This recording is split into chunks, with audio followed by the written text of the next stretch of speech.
This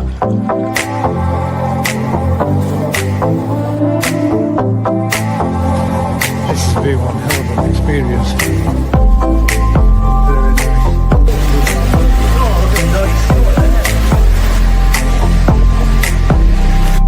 Have a look at that.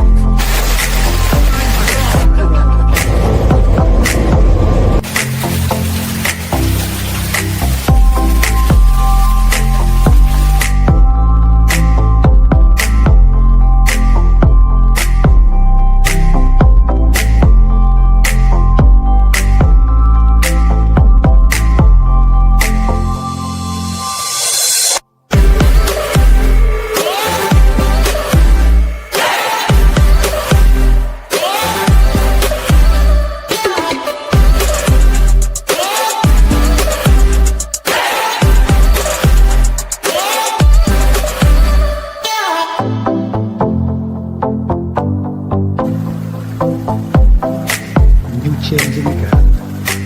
Made a little seat there.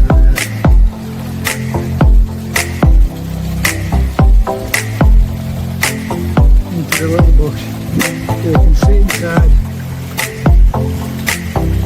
Feel the fabric.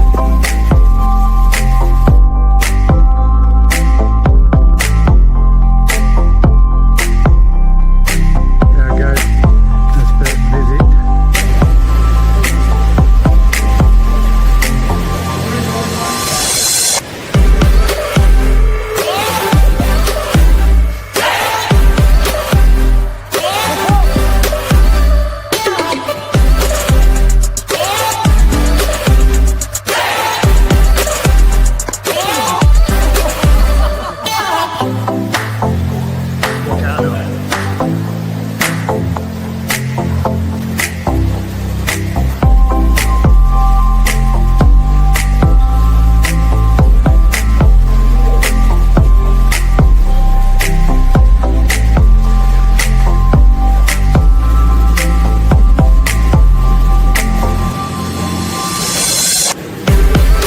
Picking up his pictures.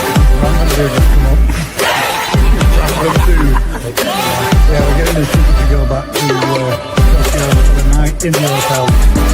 We'll be editing all this to get it possible. Do try turning the kids up. We do that last Monday. I'm with a cold sweat. Hot sweat, mate. You said this were going home with you. 600 quid, wasn't it? Oh, how much? Hey, oh, did you hear that? No. He said 600. Robin, that was a first time thing. 20 seconds. Right, if I bid again, are you going to bid any more? He's got that stonker face on his shoulder. 10, 9. Well done. 5,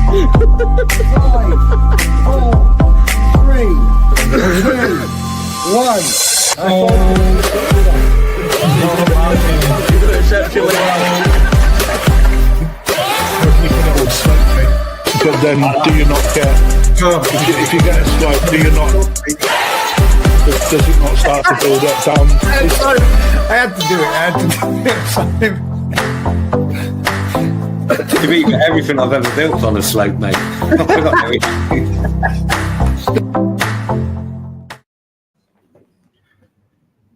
Ah, look what I've done. I haven't taken one goddamn camera on. Ah, shit. Nice one, Gaz. That went well. Yes. And there's me thinking I was doing so well. Damn it. 1 second, ladies and gents. It's better when Camo you get Studio. You are rocking it solo, mate. That's Hold me a fine, second. mate. I'll crack on. So anyway, my fish is the best fish, so we've won that competition. Sorted. There has been some extremely lovely fish put out this evening. Hi guys, sorry about that. I forgot to turn my camera on. And you turned it off again, mate. Reason. So it's technical issues, mate. We need to be as like and me. now we've lost Rick. What is going on? No, I'm here. Well, I'm here on my screen. That's it. You're back. You just, for me, it showed you disappear for a second. Welcome everyone to GKP Thursday Night Live. I do believe that we will be having our good friend Matt joining us. I think he's had a bit of a shit day, and he's trying to get back home to try and get some fish done and sorted and all that kind of thing. I had a little bit of a message off him earlier on, so hopefully, fingers crossed, he'll be with us at some point. Day. He's been with you all day, has he? No, not with me, messaging me. Oh, he's messaging. Oh, right. Like that, is it, Matt? Like that, isn't it? How it is. Yeah. No, he did send me a message saying that you were having a bit of a nightmare. He were trying to see if he could get back to get his fish recorded. So at present, we've got quite a lot of fish that have been put in, and some nice size fish as well. Some good stuff to have a look at. Some nice kajakus for us to appreciate later on. There is also one, but don't tell Ryan, I did get another one of his big fish out. So we have another one to have a look at as a nice appreciation. So little chip in his eye. For auction starting at 99p. I doubt it very much, mate. No, I think I'd definitely get my P45 if I did that one for sure. But we have a couple of topics to be talking about, and hopefully we might be getting joined by somebody overseas whilst he's out there having a little bit of an holiday. Ibiza, whoop whoop, banging out there. Crafty's in the sun, isn't he? He is, yeah, he's out there. He's going to come back like a tan. I haven't seen no hot dog legs photographs or like yet of him, but hopefully, fingers crossed, he's having a nice time and got some good weather. If you're on holiday and want to come on this show, there's something wrong with your holiday. Yeah, there's something wrong in there. Yeah, there is. Definitely. You're not having a good time well, yeah, it might be having a good time, but you definitely should be more. Of course you should. You should support the industry. That's it, I suppose. You never know. Who knows what he's up to? But I'm pretty sure he'll be having a great time, regardless. How do I tell Should I chuck something in for a start? Right, I had a phone call with you certainly can. Joe today, Koi Perspective Joe, and he was talking about. Parrots, love it. Oh my god! Crafty in a beaver. No. Looks like you need a slightly bigger hat or a smaller head. Mate, no, this is proper madness, mate. You got some baggy trousers on. Hope you're having a nice time. That beach-sized meals. Mate. Eating like kings, mate. Thank you. I've just ordered a full octopus. You've only tuned in, haven't you, so you can eat your tea with us? I thought you've done it for it. Yeah, shit house. We're in the ball on the beach. In the ball on the beach. It's amazing. Weather been good? Oh yeah, better than back in the UK, mate. It's been it's been a bit crap these last 2 days. Well, I mean, we can't complain, can we? We've had months of. We've had wall-to-wall sunshine for 10 we months. have. It's only rained twice, 3 times now since I started there back in Jan. So. Oh yeah, look, it's a plane going over. So I apologise for the noise. There's a plane just flying over. Mate, Crafty, enjoy your holiday. You're definitely going to be at doghouse for this one. You do know that, don't you? No, don't get in doghouse, mate. I said he nearly made it 3 days without you seeing you lot. No, it's always going to happen from Ibiza. Of course it was. Are you taking us clubbing later? We go to the clubs. Yeah, mate, you should be sleeping now. How much? You could be out partying all night. How much for this, right? A vodka and Coke, a vodka and lemon and lime, and a pint of beer. How much? 35 quid. In the club or in the ball? That's about right. 35 quid. Oh, you know the ball. Mate. It's famous here, mate. It's got a bit of a famous song. It's a naughty song. It's a naughty song, though, so I won't sing it, Gaz. Anyway, I'm going to go. I'll let you go because I just thought I'd tune in and say hello. I've got your vote. So yeah, I will put my vote in. I will, mate. I will. See you soon, guys. Have a good one, mate. Enjoy. Love you. Can't believe you done that. Go on then. What were you saying? What was you saying until we was interrupted from Ibiza? Yeah, I was chatting with Joe about the subject. Got onto like koi foods again and treatments, and he goes, so it was quite new to him that there's foods that were also like medicinal. Yeah. It's like, going in Japan, they've got, sakagari do a food that have got all these botanicals in, garlic and herbs and whatever. And I'm like, yeah, but that's quite old school. That's something we've been using for 20 years or whatever. But it's quite interesting that for him, someone that's relatively new into the hobby, to suddenly find out that there's food you can feed the fish that can help with probiotics health. And stuff like that, yeah, to help with the health of the fish. And there's me on the other end of the spectrum going, oh, that's old school. That's, it works to a point, but but actually it's one of those things that Is there any real it needs a truth bit more research into, really, because there is positive effects with it, but it's not a medicine, but it is a. But you can add medication to foods, can't you? You can get. Yeah, that's kind of where it started with the praziquantel added to food for the flukes and whatever. But I was like, but you've been adding, tea tree oil and garlic and other stuff to the food, not as a parasite killer, but to make the fish less attractive to the parasites. Same as you give stuff to dogs, don't you? That the fleas, when they take the blood from the dog, the fleas don't like it, so they don't want to. Evening. Mental, here he is. Oh, mate, you look mint. I'm in mint condition. There you go. I'll be honest, Rick, I don't feel it at a minute at all. I'm not going to lie. I'm not in mint condition deep down. Is there any real truth to the garlic in koi foods, making them less attractive to parasites? Yeah. But the discussion we had was, yes, there is. But if you imagine an enclosed system that's got 100 fish and it's an enclosed system and you feed them all, the parasite, it doesn't kill the parasite, so it's not of a great benefit. But if you're feeding the fish in a big lake or in an area where there's other places for the parasites to go, then yeah, it's one of those. I go down the pub with the missus. No mosquitoes come near me, but they massacre her. Yeah, it's true. I mean, that's one thing that they actually reckon does work, doesn't it? Mosquitoes are less attracted to you if you stink of garlic. But I mean, I think most people are less attracted to you if you stink of garlic, aren't you, really? So I mean, it's not just that. Oh, that to an Italian lady. There's no worse than garlic. It's one of those. There's lots of stuff. So 20 years ago, we got given a yeast product. So it's a broken down yeast cell that goes through the gut and stimulates the immune system. So it's something that physically creates an immune response within the fish. So you feed it to them 2 or 3 weeks before they're going to get stressed. So if you're going to harvest a pond, you feed it to them 2 or 3 weeks before harvesting. And at the end of the day, when you harvest them, their immune system's already firing at full blast because it's dealing with this yeast product that's in the blood.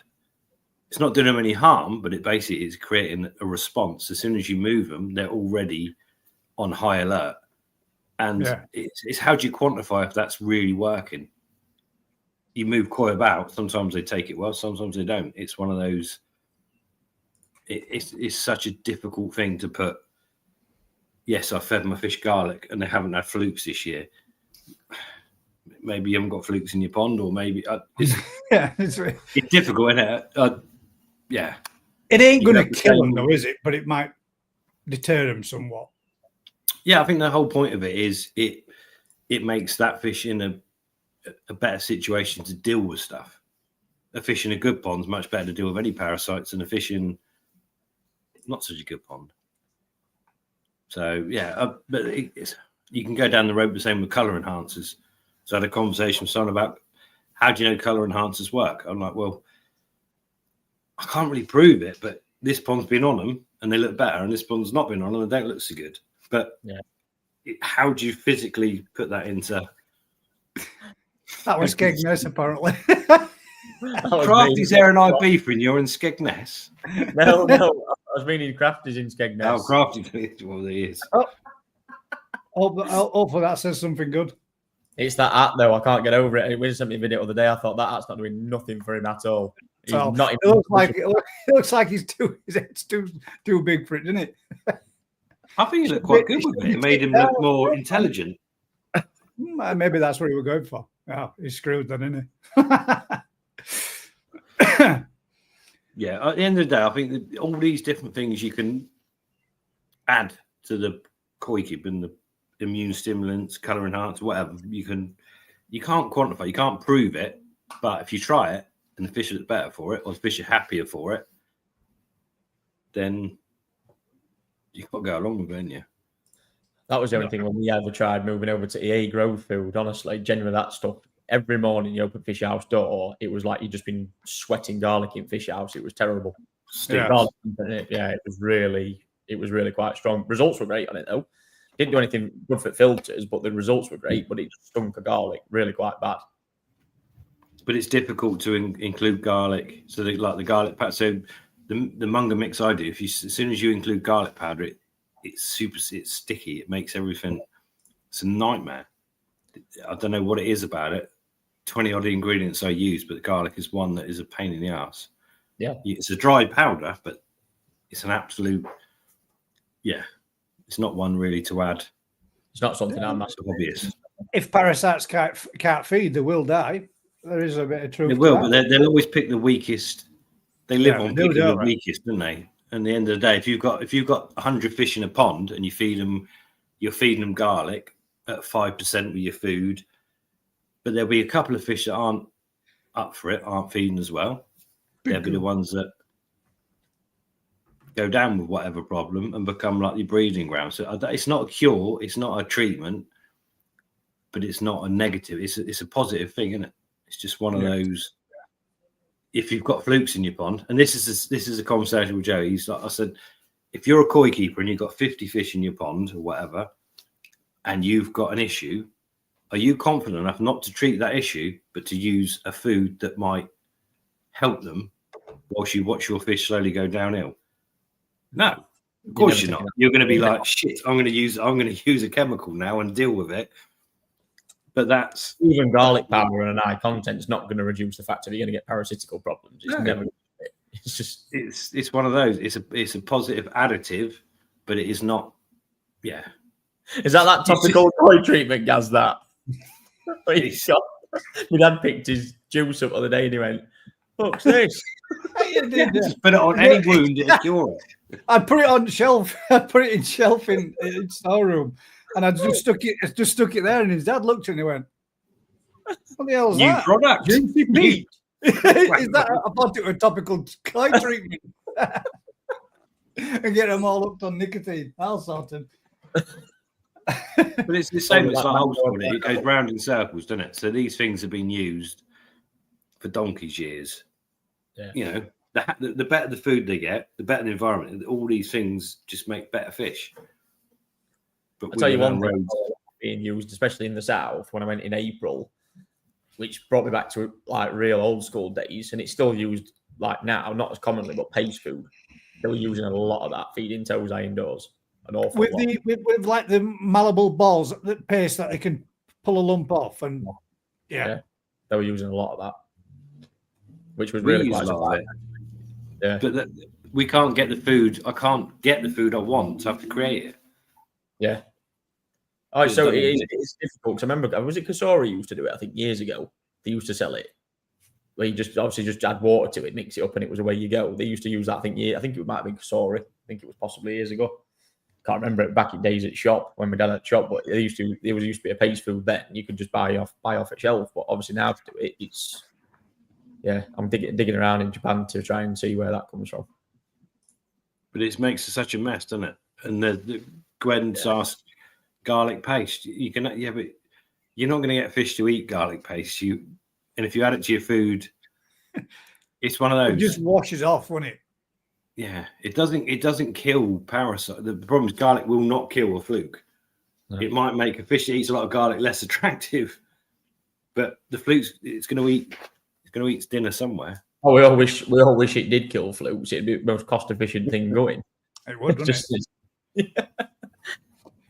It only, like you said though, because even with that, I'm pretty sure that with that Nutrimare 360 stuff, that had a hint of garlic to it. That had a bit of a garlic. Quite a lot of garlic in it, yeah. When you pop filters open, boxes open at work to clean them, like, and you thought, oh god damn, because we were only using it on that one box, you could definitely notice it on that when we were feeding those little toasai on them. Yeah. It had a bit of a garlic hint to the filtration. This is not the most nicest to smell. So I imagine when you were feeding it throughout with your other stuff, it must have stunk in there. The food itself was quite herbal, to be honest. I mean, there's a lot of people doing really well on it. In fact, fair play to. I mean, I've seen them just sponsored Southeast Koi Show, which is great as well. I mean, obviously, food seems to be doing really well at Marketplace. I think it's, obviously it's like any food, isn't it? We've had a lot this year, let's face it, about sake hikari and the rising prices. They're looking for alternatives, and it's the question I get asked all the time: is what's the alternative? Yeah, if you want best results, there isn't one. Unfortunately, there isn't. Honestly, if you want the best results, come on. I've always said, like anything, Rick. If you're buying a fish of a certain value, come on, you're not feeding it Rice Krispies, are you? Like, let's face it. But that's the point, isn't it? That's the whole issue with if you buy a fish for a lot of money, you're going to give it a better environment, and then it's going to do better for it. Yeah. But yeah, if you've got one pond, of course you're going to use. That's 30 minutes up to my salary. Oh, teapot. Here he is. Teapot. Teapot.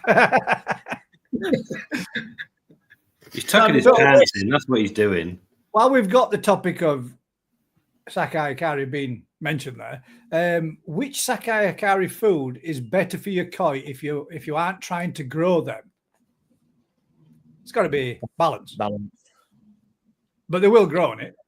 If you're not trying to get maximum result, balance is by far the best one. And they're probably most cost efficient as well, to be honest. Not that there's a massive amount of difference in cost, but feeding balance is great. We feed big fish, Gaz, don't we? Actually, the stuff where Gaz keeps helping himself through every week. And I'm shitting myself what he's going to put in the bowl tonight for Koi Appreciation, by the way. There you go, Andrew. Gaz likes balance. He goes in a lot faster and a lot harder, apparently, at work. He said to me the other day, he says, go steady with that, will you? I'm walking around with a bucket full. What? Have some of that. You shouldn't say, get them grown on a little bit, should you? But it made a big difference with the Akamatsuba, didn't it? I only 15 kilos last year. Gaz asked me for another bag of food today. No, I didn't. He said, I didn't. We opened it on Tuesday morning, a 15-kilo bag. It's now Thursday night. And I did. This is just so you don't forget it come Tuesday, Wednesday. That's all. It was just things that I know we need as opposed to things that we definitely need. It's going to be on next week's agenda because there's about just under half a bucket. A bin. About 3 pellets left in bottom of bin. You're worse than me. You walk around with a tub feeding them all the time. This is when you need those Krispies. You give me a Krispies that cost nothing. Gaz comes with a big orange bucket full of it. That's only because it's easier than going backwards and forwards to bin. I only put back what don't go around. It just so happens I didn't fill it. Food, everybody. I'm hemorrhaging it at the moment because Gaz is just feeding the fuck out of everything.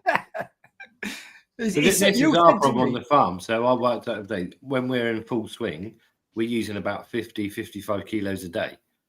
Yeah. So that's 1,000. That's 1,000 pounds a day in sake hikari. You can't do it, can you? No. It's just we're bankrupt before the season's ended. To be fair, ordinarily we feed balance as a staple diet. Obviously, if we're growing anything like at the minute, because temperatures are soaring, fish houses, everything's getting fed growth. And obviously, growing ponds will get fed colour and growth as a 50-50 mix. And obviously, we've just done literally like yesterday we did the Aoki pond, and it obviously proves why we needed to do it as well, because the cultivation for Deutsch fish is just, honestly, it's phenomenal, guys, aren't they? Yeah, they are.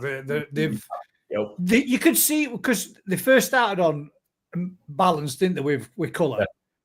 And when this is what I was, that's the reason why, when we came back after that weekend, bank holiday weekend, you could see a noticeable difference switching them from sake balance to growth and colour.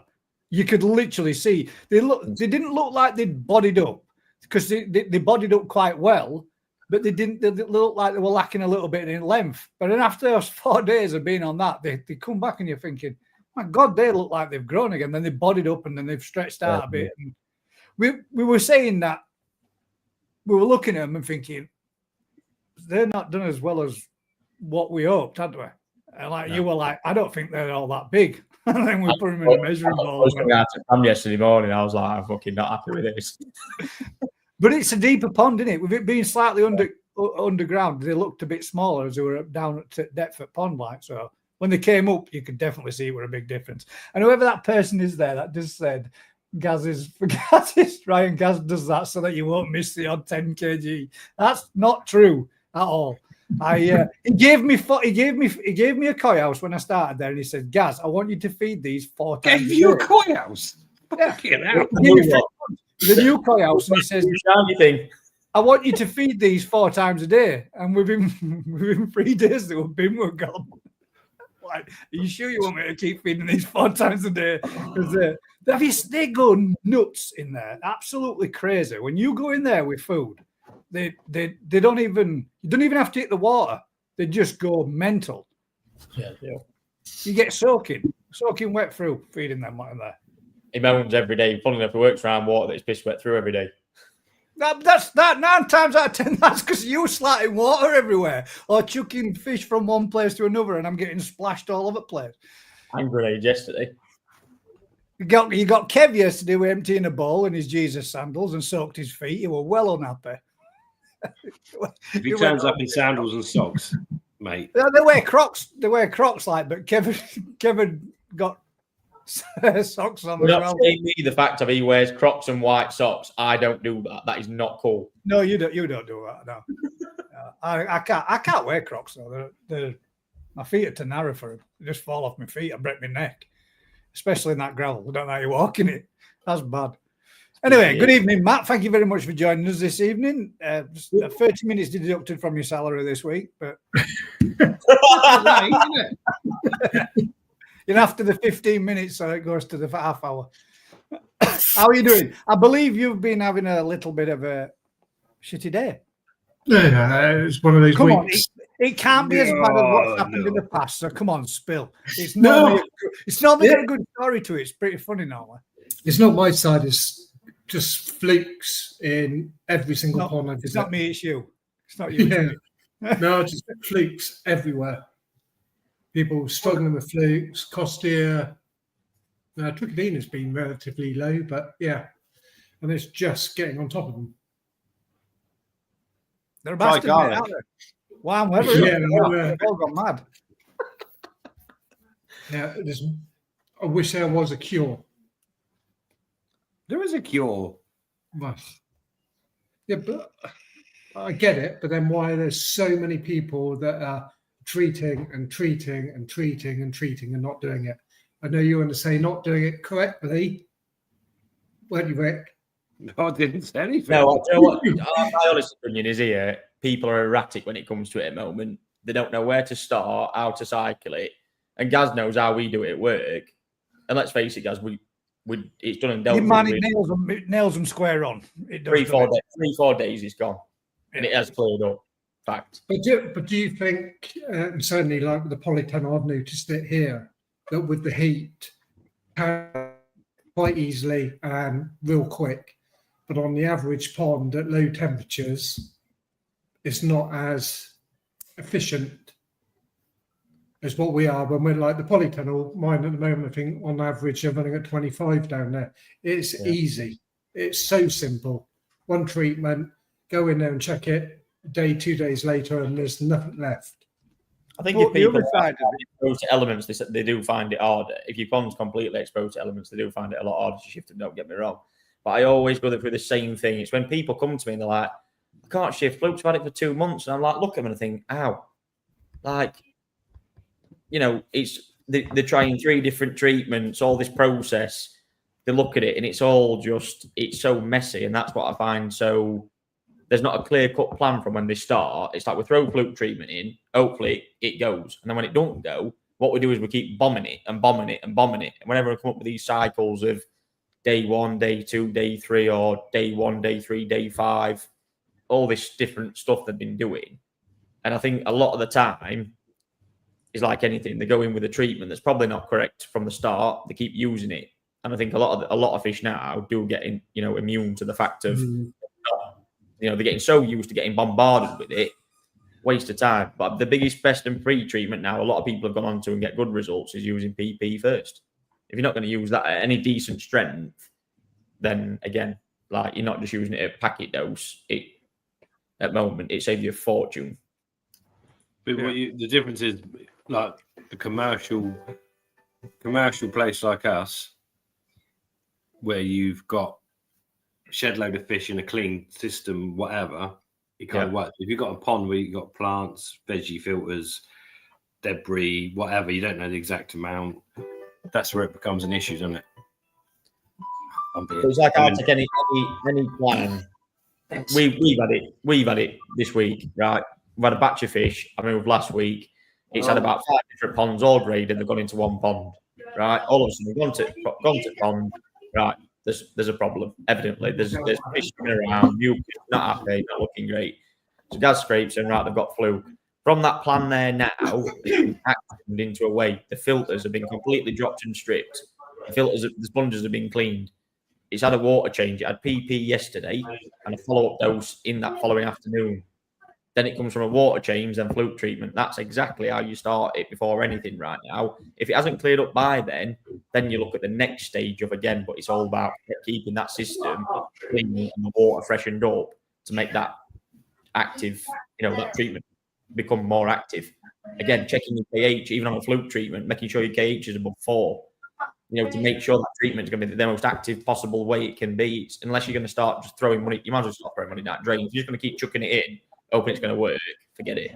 Absolute waste. You're just hemorrhaging it, aren't you? You're just wasting products and you're not getting into it. You're not getting. But it we're does. the same as anybody, even if we're in a greenhouse, we're the same as anybody. We have a shitload of ponds at work.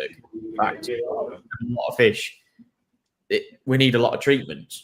When we're ordering PP or fluke treatment, we're not ordering like 1 packet. We're ordering like 6, 7 at a time. To keep up with if anything does go wrong, we've got it all the time there to use, and that's the same problem.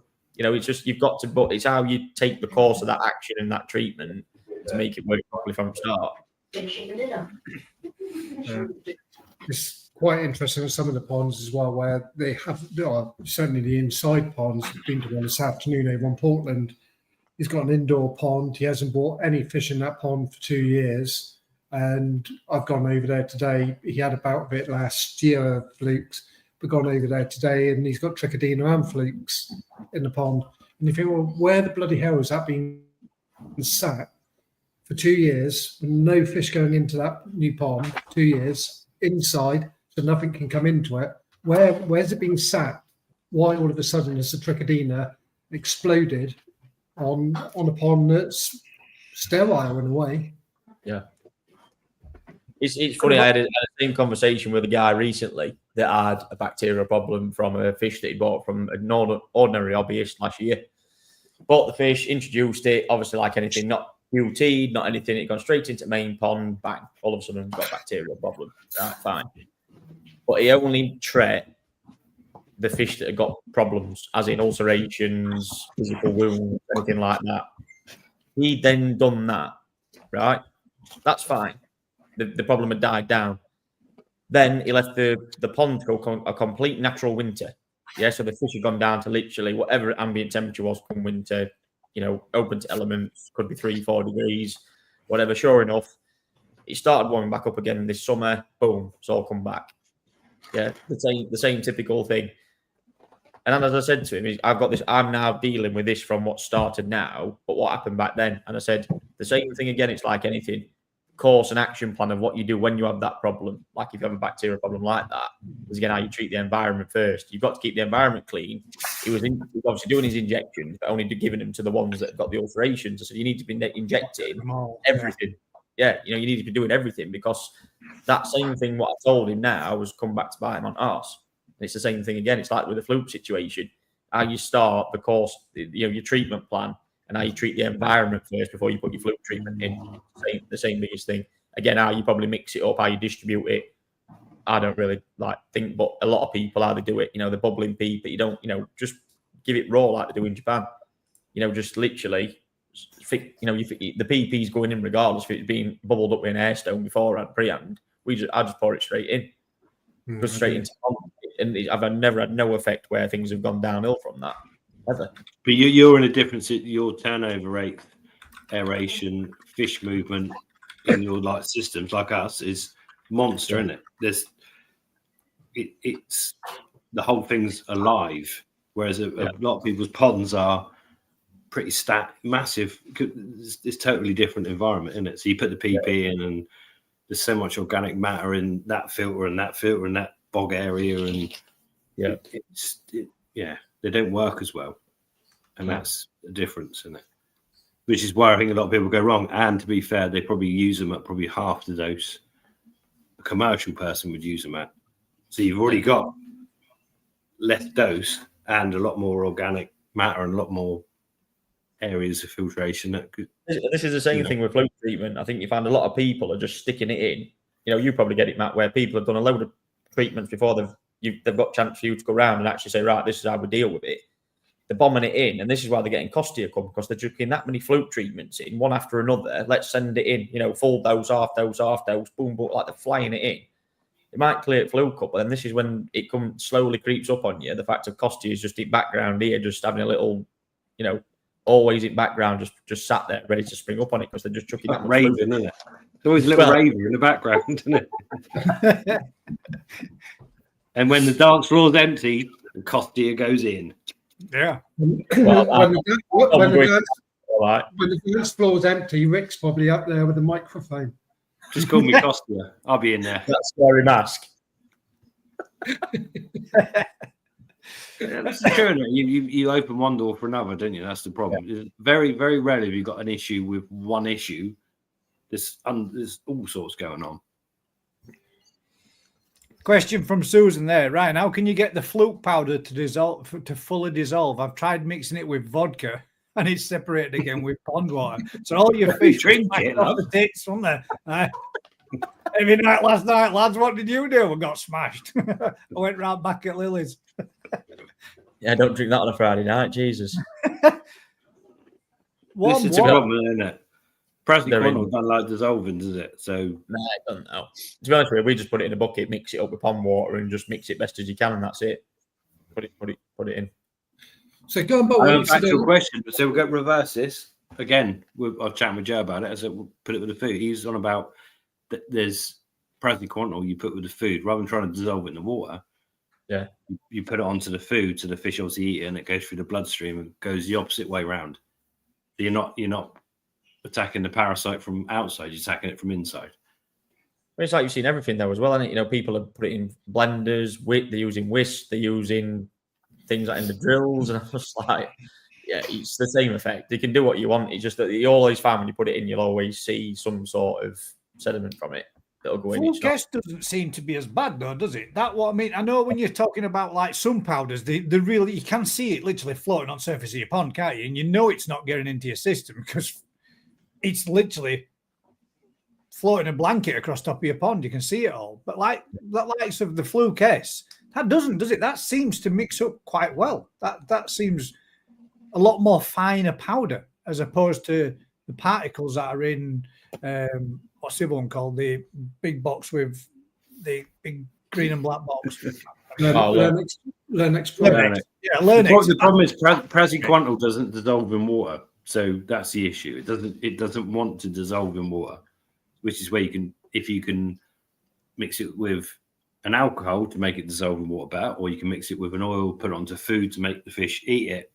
The issue is you've got to get that chemical into the fluke.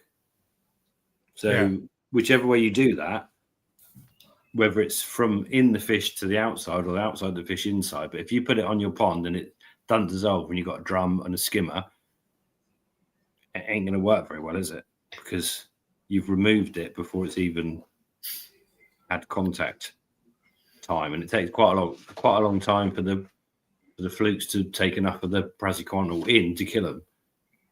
And I got a problem in it. Like Ryan's situation or my situation, it's got nowhere else to go. There's 1,000 fish in a couple hundred gallons, and it's there, isn't it? It's not being taken out. But if you've got a pond that's got 20 fish in, and skimmers and bottom drains and drums, and you've a lot more water. You're in a different situation. Yeah. Same with I've backy never showers. Isn't tried. it? There's all about backy showers taken out because of the size of the holes in the media when you're using proper backy house media. Would It's it be designed to advisable take up. then for a pond or koi keeper as a your average garden pond keeper? Because Susan just asked a question there. Should I bypass the filter for any given time? Would it be advisable to, if you've got aeration in there, stop your filters for a little bit and keep them alive as best you can so that it's not filtering it out? Because I know when But the problem is the flute's still be there. The flute's be in your filter. Yes, so you They're want it to everywhere. go- yeah. So you can't. Yes, it will be beneficial to a point, but it won't be beneficial to your filter system because then you'd need. I just think you bring back dip tracks. Yeah, I suppose Competitions. you want it in the pond so it gets around all your fish, but you also need it through your filter system for what might be harbouring any little nasties that are hiding. I always, rightly or wrongly, but it's worked for me. I always put my fluke treatment raw. Oh, he's disappeared. He got cut off by the government. What? Oh, were you doing your impression of the Goonies then? Hey, you guys. What did you say? Bro, I always put it directly straight into my biochamber because it's getting agitated by the air mixing up with the water, and then it's being sucked by the pump straight into the pond. So it's no different to a food processor in effect, and it's worked for me. does the mixing for you then, technically, won't it? Yeah. It jips it out into the pond. It's over a steady period of time because some of it's obviously floating, but eventually it starts to dissolve and break down and go into the water. That is one thing that always makes me laugh when any, like with the Bacto Plus or all that kind of, sorry, Bacto Plus, what's it called? That liquid that stinks proper bad. Lactose Plus. Yeah. You know, it says on it, add to pond. And everybody's going like, well, what difference does it matter where you put it? You put it in your pond pumps it out and turns it over every hour or every 2 hours, and it goes through your filter. So what difference does it make where you actually put the product as long as it circulates through the whole system? It doesn't. You can't, if you put it in your filter, it doesn't stay in your filter, does it? Because everything in your filter gets cycled through and runs throughout your system. So I don't get the where you add it issue. I mean, I don't see as there's anything wrong with what you do there, Matt, putting it in your filter system, because one, you're whacking them first, killing all them lot in your filter system before it moves to your pond and then circulates around and back through your filter system and keeps going, doesn't it? Yeah. There is points to it, guys, because at the end of the day, someone might go, well, I'm going to put it in my filter system, and on the end of the filter system, they got 220 watts of UV that kills it before it comes out the other end. But most of them say to turn off UV UVs off, don't they? So I know, but I'm just being. Yeah. I can understand. Yeah, I can understand that side of it. Being a knob, Vic. No, it was being the opposite side, wasn't it? So The opposite side of a knob. Rob Fox asks, koi dealers and farms have experienced and experimented over the years. I don't like to give quantities out because people hobbyists have to follow bottles info. Yeah, but they do. That's the whole point of it. Is if you're someone in the industry, you've probably overdosed and killed fish before. That's kind of it happens. So you if you've got a microscope and you've got a batch of fish and you've got a problem and you treat according to the bottle and it doesn't work, so you up the dosage and it works but it doesn't kill the fish, you're like, well, that works. But you can't tell everyone to do that because every pond's different. And if you tell someone to do that and they kill their fish, who are they going to come after? It's a bit like the outbreaks, isn't it? The climate outbreaks. You know, some people have good results with it, and other people have serious problems with the fish. Yeah. The problem is you cannot. You know, a lot of people swear with chloramine tea, but we've always had issues with it. Not using it, but periodically after using it, because you're exposing the fish to someone else. So everyone has to just, here's the treatment, here's the safe level to use it at a safe level. If it doesn't work, ask someone that might say use it a bit stronger. or yeah. We can't say how strong to use stuff because. What do you do the first time you do? Somebody's going to go. You're going to get blamed for somebody else's. Yeah, I think at the end of the day, there's enough information out there that says, well, you can use PP to this level, and you can use it X amount stronger. But if you're running an RO, if you've got super clear water, and you're using RO, you've probably got to be a bit more careful. If you've got a proper shitty pond that's full of so much debris, you could probably go a bit stronger, but you still need to have all the information, and you've got to make the choice if you're going to do that. Because you can't blame someone else when it always sits up.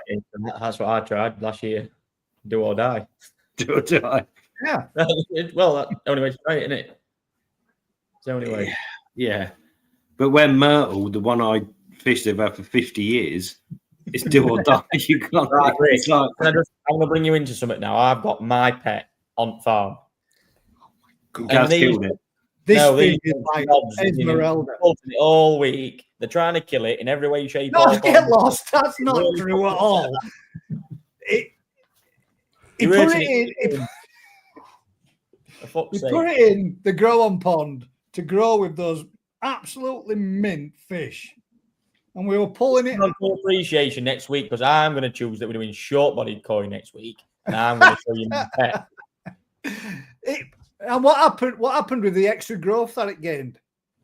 Got fatter. It's a short body. Yeah, you can imagine. It's now a Nisai, and it's like, we've gone from Nisai size, and we've just shrunk it in a little bit. We've gone for more depth. I got the Scarborough warning this morning when I mentioned it's got a bit of a funny swim to it now, because obviously it's not quite fitting into its body anymore. But they're all slagging it off, so it's in with Tamasaba now, just getting a new home. It's mint, honestly, guys. It's lovely. It's very similar to a Tamasaba in shape. It's a Tamasaba. The worst bit was it was a Kajaku, and it lost all its Benny as well, which was even more soul destroying. Was it? Was it really a Kajaku? Was it? I didn't know that. What else could go wrong with it? This is no rugby ball. This looks like it swam at 150 mile an hour inside a pond. Bush. And all its body different. It's not got like a nice long head that I look for. It's more like, it's like a pole chewing on a wasp. With you guys, if you started trying to beat my fish up, I wouldn't do that. I've fed the hell out of that fish while it's been in that pond. It's kind of my fault. It's swimming a bit funny now. Then, garlic powder is not saving this thing. It's an expert going in circles to the left. Now, that's all I'm saying. But it is one big ugly fish. You saw the expression on my son's face this morning when he opened that net up and saw that. He was like, "I want that straight away." To be fair, first thing this morning, right? We gets net out. We gets all these fish netted up, and he gives me Scarborough warning straight away. Don't you say out about this fish. Leave it alone and stop it off. I'm not having any of that shit that I got off of you and Kev yesterday. Kev's first word out of Kev's mouth. That's an ugly bastard. That get rid of it. But yeah, it's one to be admired. I shall bowl it up for you all guys next week, and we'll do a special koi appreciation. Koi appreciation of the random fish. Yeah. Next week. Is it worse than that one, Gary? Guys, that I sent you. Oh, download to play.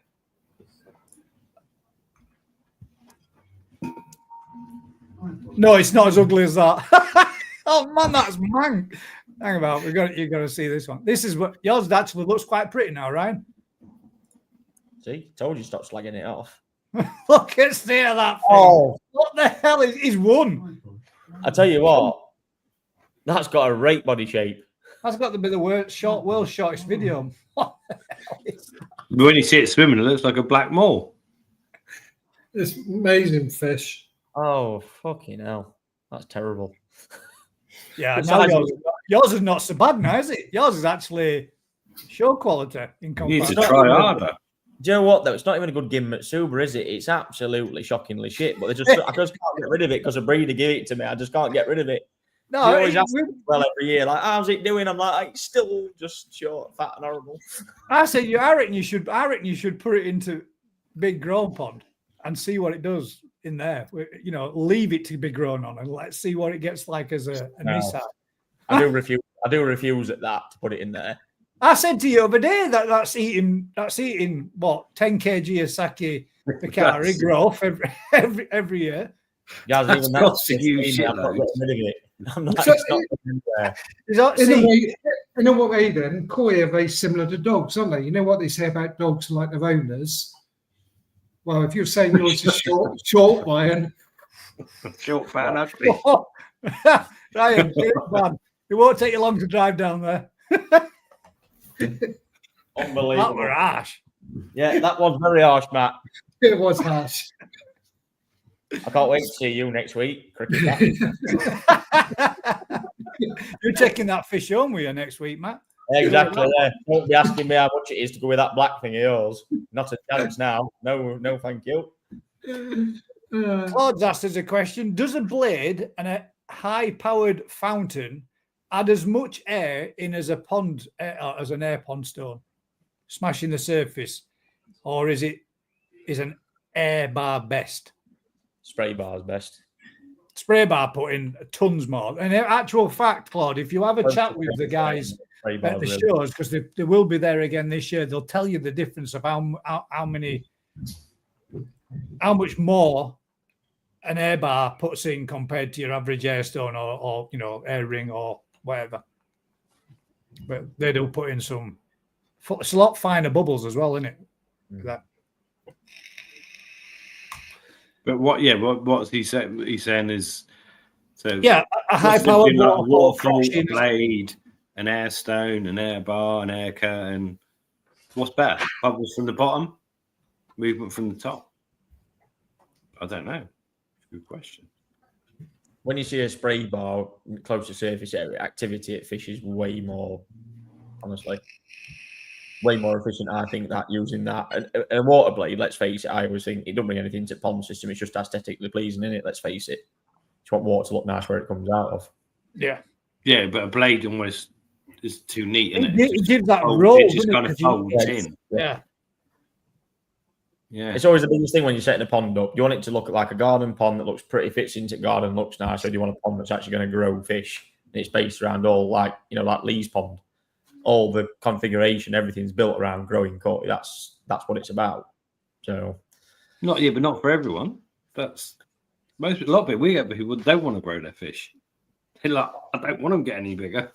look, I know I'm the same right now, Rick, with my short body. I'm not looking to grow it. Yeah, it's a shower, not a grower. It's a shower. It's not even a shower, man. It's ugly. You've already said it. It's not even a nice. Right now, not national Uber anymore. show. Trust me, it'd just be that swimming around on its own. I dare you to take it to the national and put it in the dealer's vat. Dealer's entry. That would Bill's take some asked, balls. Can I stop feeding my fish for 10 days while I go on holiday? Yeah. It's a lot better than the alternative of asking somebody that doesn't know what they're doing to feed them, or risking leaving a feeder going and then it all spilling out all over the pond, mate. They're more than capable of going 10 days without eating. They will graze outside at ponds. They will eat the algae that's in there. When you come back, your liner will look like new. We might eat each other. Well, that's probably happened before today as well, but we didn't want to say that, Bill. No, it'd be fine. But next question then from Sarah, the novice koi keeper. Question for the panel. Now, everybody give your opinion on this. How often should you change a UV bulb? I do mine every Easter, all of them. I don't have any, so I don't do them. I was going to say when it breaks. And it does. When it breaks. Yeah, when it breaks. When water starts thinking, hang about, that's just looking a bit different. That's going a bit green, that water. Oh, let's have a look. Yeah, bulb's blown. Put a new one in. End of the day, if it's keeping your pond clear, do you need to change it? I don't think you do. Most people's 9 times out of 10, most people have got way too big a UV for their volume of water anyway. And it's 10 times bigger than what it should be, and it's overkill. You can get away with a lot less UV bulbs, but it all depends on the position of your pond and et cetera, et cetera. Every pond is different, but the majority, you've got a 10,000 litre pond, but you've got a 120 watt UV. What the hell, man? You don't need it that big at all. I think the bulbs are supposed to last like 18,000 hours. Well, they say every 6 months, don't they? But that's the thing, isn't it? The wavelength of the light that it produces changes. But you could be sneaky, couldn't you? You could like turn it on and put it on a time clock. Don't come on at night. Yeah, you actually have said this before, so it don't. Who knows? I don't know. I don't really use them, to be fair. When a pond's right, it's right. It's fine. Yeah. Every spring, probably people do a bit of maintenance to the UV, don't they? They might change bulb, or they'll get sleever clean, or Yeah. Well, that's why I say Easter, because it's an easy time to remember. It is going to be the most. All right, mate, you're trying to look like the good boy. Do all the maintenance once a year. How many bulbs have you sent? How many bulbs have you sent though? Because I've had a UV bulb in my mini pond. All right, it's only a small pond, and I appreciate that. It is a smaller pond, but I've had that bulb in there for 2.5 years. And then it blew. You're so tight, guys. You haven't switched it on. No, but it's still mint. For 2.5 years, it kept working. So you don't go upstairs to the bathroom and think, you know what?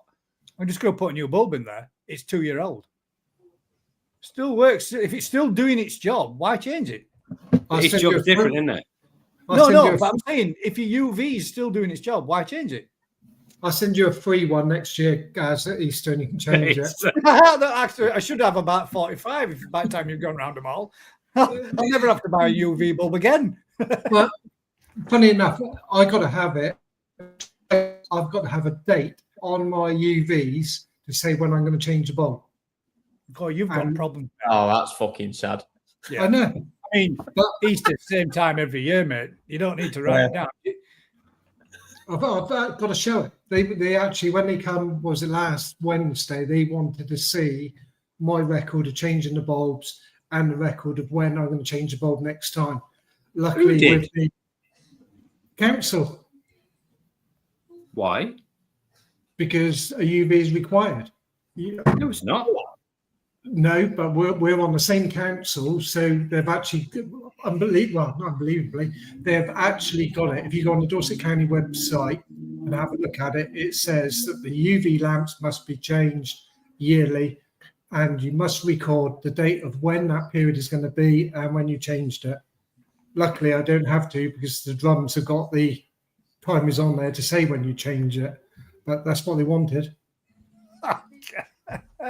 Might be the same council, but are they going to know, Matt? Are they going to know if you've changed bulb or not? They're not. No, they're not. I think you just answered your own question there. You've saved yourself. That means next year now you've just saved yourself what? 480 quid in UV bulbs. That's another free fish, mate. And also the first question I did get was like, and she's going through a tick sheet. Are these saltwater fish or freshwater? Oh, get lost. No way. So that doesn't matter. I've got plenty of UV. It's fine. I've got garlic powder. Yeah. Was she fit? Do you say you're going out for dinner tonight? No. This is your problem, mate. Wine and dine them. They don't care about UV after a couple of bites. You wouldn't have been wanting to wine and dine it. You would have put this one out. Don't go down. No, Matt, we do That's not. my theory as well, McCoy. Aaron, should I say, mate? Yeah. Change it when the water starts going green. That's what I think. Change it when it needs to be changed. Sometimes, you could say, if it blows randomly, because I have had one blow in less than 6 months, and I think it was just a faulty bulb. So, but yeah. Alan says he does his every 12 months around Easter, similar to Matt. I bet you're a cook. Oh, he supplies him. You supply. Matt supplies him. Well, actually, interestingly, what I'll just say, I've just seen Aaron's comment, is you've got to be really, really careful with the amalgam lamps, because when they start to fail, what they do is they flick on and flick off, and that flicking causes excess heat, which will take out the whole of your quartz sleeving, the whole lot, literally shatter it. So do not let it get to 2 years and failing, because you'll soon regret it, because it'll cost you twice as much. Because the whole thing, literally, I've had 3 of them in the last 2 months. So you've got your lamp holder, your actual amalgam lamp, and your quartz all heated up that much that they're all welded as one. So you've got to buy your. One of mine once. I forgot to switch it off. Let's say I went through the winter period and I thought, you know what, I'll do what everybody else does. I'll switch my UVs off because it ain't needed no more. Pond staying nice and clear. I switched one off, but I forgot to switch the other one off, and it melted. The actual plastic housing of the actual UV years ago. Yeah. The amalgam definitely 100% gets bloody hot. If it starts to fail, that's all it does is pulsates trying to fire it up. And that heat will... The bulb stayed working. The bulb just melted the body, and it was on for 4 months. No water going through it. Turn the pond over 5 times an hour. There's not many green rivers.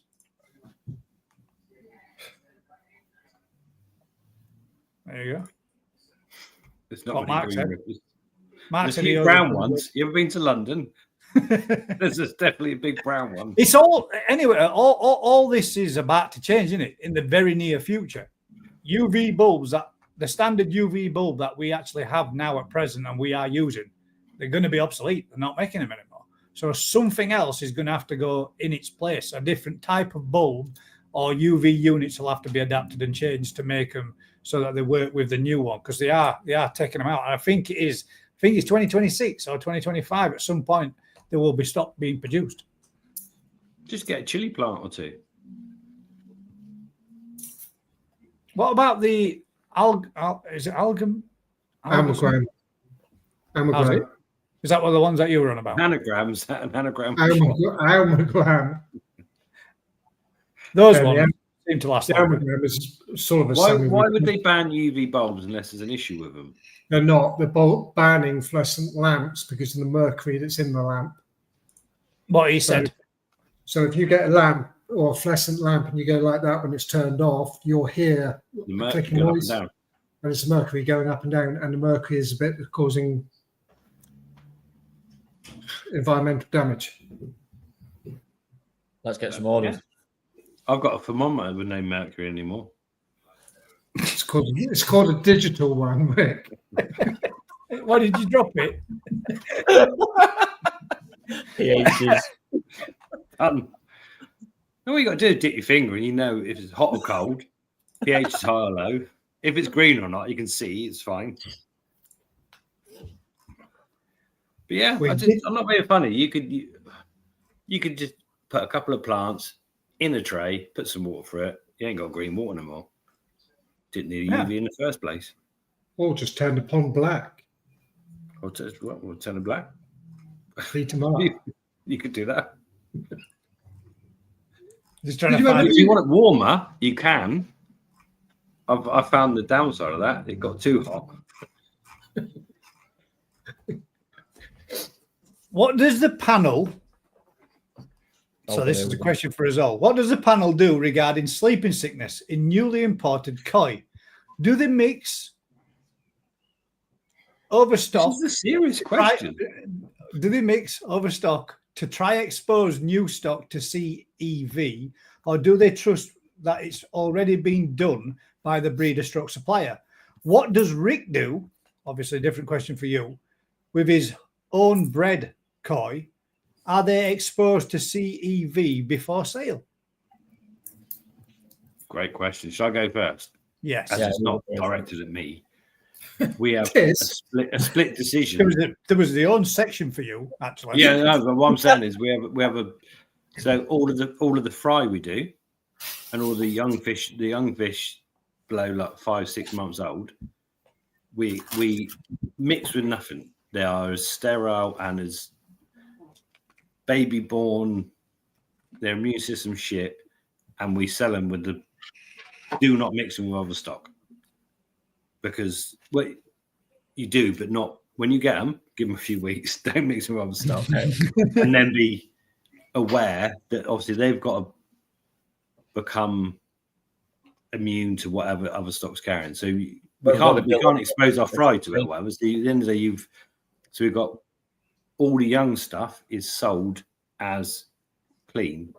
The older stuff, once it's a year old plus, we put with older fish to make sure that, so basically they're in a situation they can go into a mixed pond, general hobbyist pond, and generally not cause problems either which way. But we can't do that with the young stuff because it's not viable. So we set like a pre-warning: buy these, keep them separate. If you don't, you deal with it. Done. They've got to have some sort of immune system or build up of strength first before you can expose them to sleeping sickness, because they'll just die left, right, centre, won't they? Simple Yeah, but that's the thing. So I can't sell 2-week-old fry that have been exposed to it. I can't sell. See, we've got like almost a separate. These keep separate. Introduce them at whatever temperature with other stock. We give as much help and advice as we can. Yeah. And then older stuff it's already stronger. So if people walk in the shop, go, I want to buy fish, or say, well, is it going straight into a mixed pond or whatever? Yeah. So go over there. They're a year plus. They're strong enough to deal with that, hopefully. But that's, I mean, you can't. What Ryan's buying in Japan is year classes or whatever. It's different, isn't it? He's not going out there buying 8-week-old fish.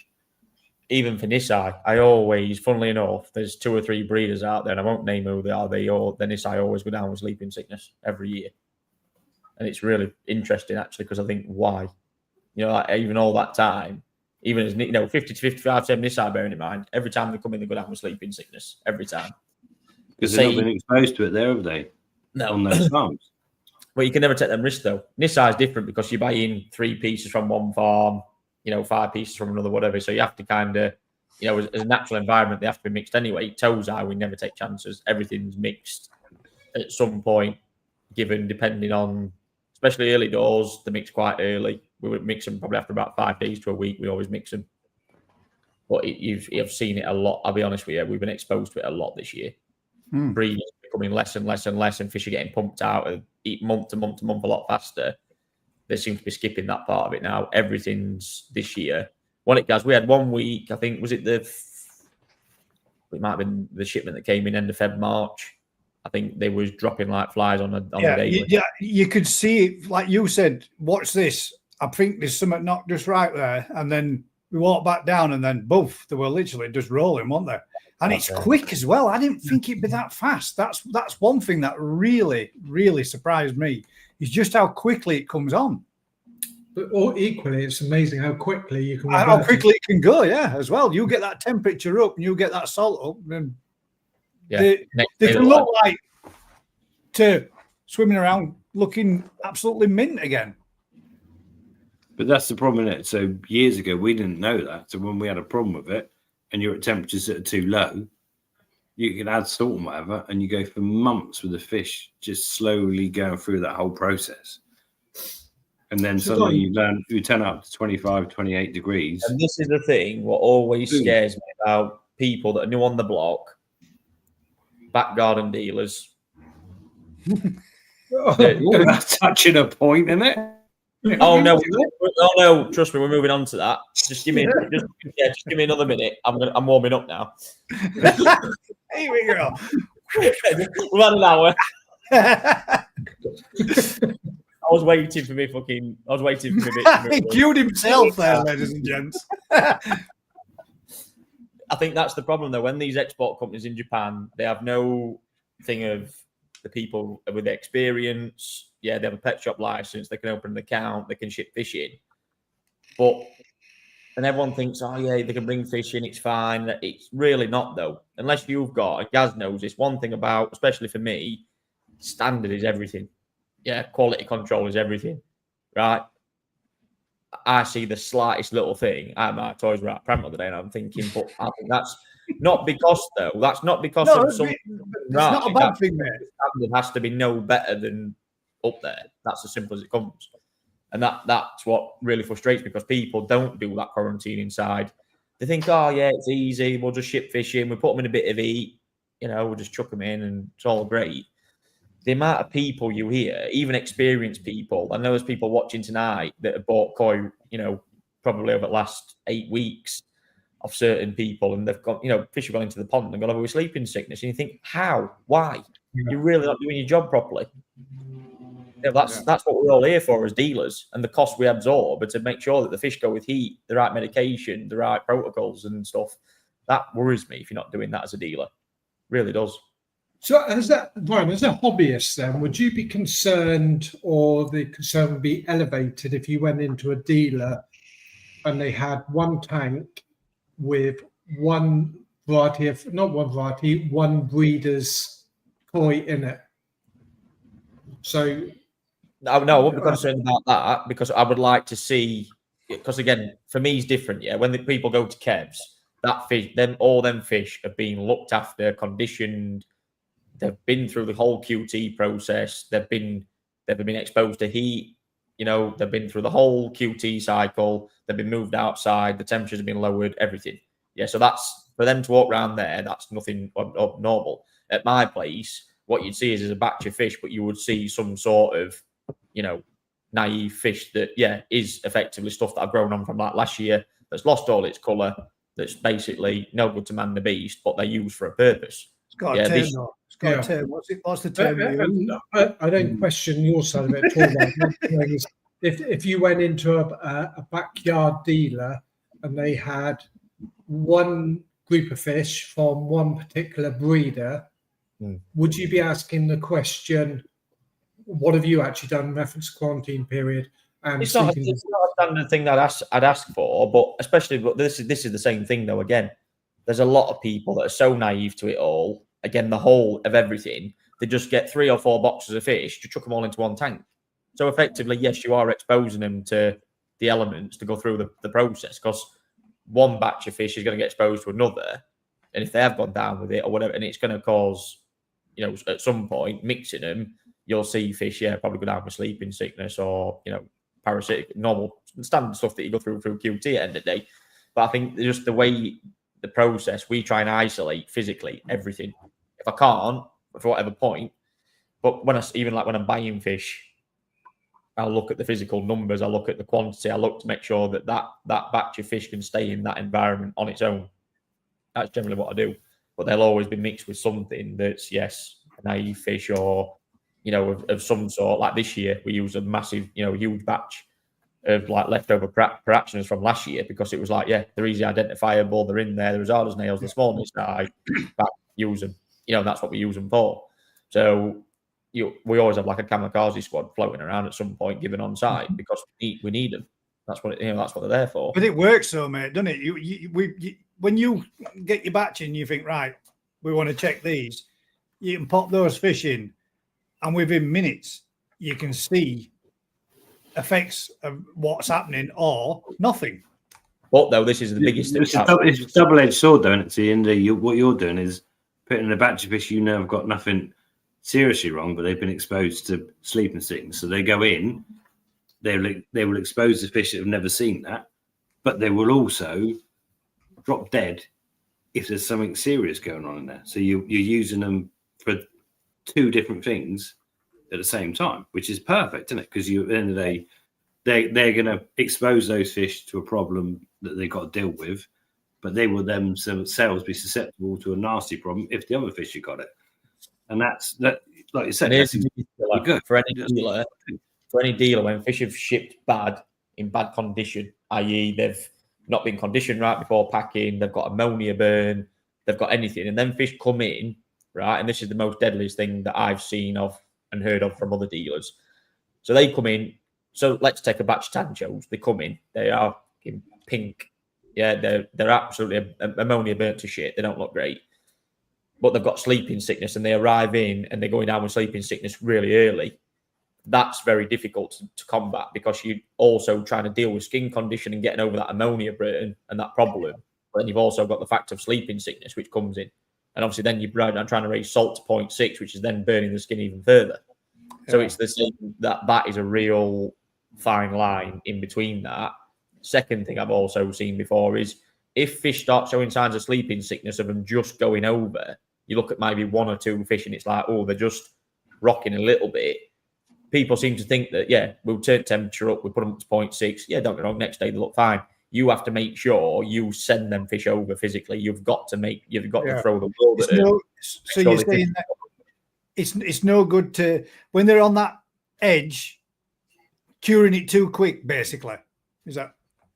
Yeah, because I like to see where you've got a physical, colony of fish. That's an immune response. You're taking them. You've got to let the batch go far enough to bring them back to have a strong immune response in the future. But it's the way deal with it in that process, because sleeping sickness, trust me, I've seen it out in Japan, is fucking deadly. Yeah, but that's the point. So you've got to let it go far enough to make them have a good immune response without letting it go far enough that it kills them all. Yeah. And Mark says there, I've had it in my pond. This has been running 27 years. Never had it before. Have standards gone downhill recently? It's been a nightmare.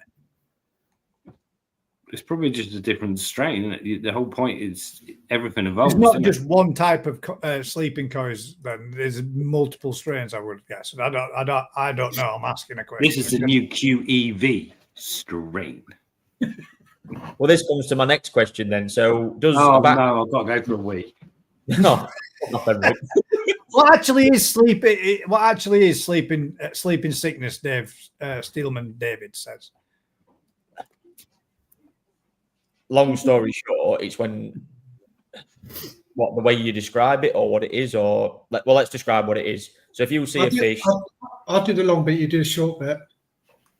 You do the short bit then. No, go on. So typical signs of sleeping sickness is when you're looking at a fish, really heavy, clammy body, really heavy mucus, and the face. That's the first thing you'll notice on sleeping sickness. The face just instantly sinks. Yeah, it just goes literally in, pointed nose, eyes sunk. They look like they're on death's door. Literally, that's the only way to describe it. And they literally lay down. You're good to catch it out, and it swims off. Oof. And that's and it's the same thing every time. So it's basically it's more prominent in young koi that comes out, and I think again this is all something and part of, especially like at our places, and people come back to that same thing. Oh, when we introduce your fish, they're really healthy. They come up to the top, they feed straight away. All that's the right sort of stuff you want to hear, because the fish is settling into an environment really well. And this is all the same thing. If that's not been exposed to, that fish will go into that pond and it'll wreak havoc. You know what Mark's saying there. If he's got a fish and it's like, right, I think it looks fine, might be all great, but then as soon as he's mixed it in where he's had fish that might be 3, 4, 5, 10-year-old, it's gone into there again, slight temperature difference, something like that, bang, just set it off straight away. And that's literally the same thing. Hobbyists, I'll be honest, hobbyists should never ever be exposed. No. Should never be exposed to it. If they're buying off rig, that's different, because like he said there, he's explaining forward like they do in Japan. A lot of breeders will actually come forth and say, are you experienced enough to handle these fish that got sleeping sickness? That's the first thing before you buy a lot of them. Matt experienced it in February. I go through it all the time. They tell you up front. So you know when they come back, you're on top of them. But it's a lot of things. If you're pre-warned up front, you know what you're dealing with when you get there. But you can never be that complacent. You have to go through every batch of fish with the same, with the same protocol, basically. And if you don't, you're an absolute first-class idiot. Trevor, Trevor's just asked there, does sleeping disease only affect toe site, or can it affect knee site or sand site any age, mate? No, knee site. It affects our biggest worry, right? We get people coming to shop going, I've had this pond of fish for 15 years. 15 years, never had a problem. We're going to buy some of these fish. I'm like, that's my... Oh. You've got that. There's no win situation there. They're going to put a new fish into a pond that's not seen a fish for 15 years. Yeah. And you know pretty much what's going to happen. There's going to be a reaction, isn't there? I always explain it like COVID, that when we all had COVID and we were in lockdown, nobody had coughs and colds. And then as soon as we come out of lockdown, everybody sort of introduced themselves and everybody caught coughs, colds and flu, because we hadn't seen anything for so long. Yeah. And the fish are exactly the same. You have isolation areas of fish that stay segregated in different people's ponds, You put them all together, and every single one of those, you've just now got a huge array of different viruses, coughs and colds that are all coming together. It's a different thing in this eye. Don't get me wrong. When I've seen it, completely different style of behaviour. What you see in this eye a lot commonly with a lot of pink skin. Yeah, just sat hanging, they're not bolt upright, laid over. They're not playing dead. They're just generally pissed off. Skin conditions not great, and you can see they're not really quite. Their immune system's a little stronger than a younger fish is. Yeah, they can sustain it more. And literally, the only way for us to cure it again is obviously they're mixing the environment, which obviously brings it on. But then obviously it's the same thing: salt, temperature up, they're not the normal stuff, and it's just the same thing again. The big problem with it is straight away you say temperature, innit? And that's for most people a water parameter they can't control. Yeah. No. For your average Well, koi keeper, if we're realistic about it, the average koi keeper don't have Worry about it. The average the koi keeper capabilities. about it. Don't have to worry about it. Oh, they shouldn't have to.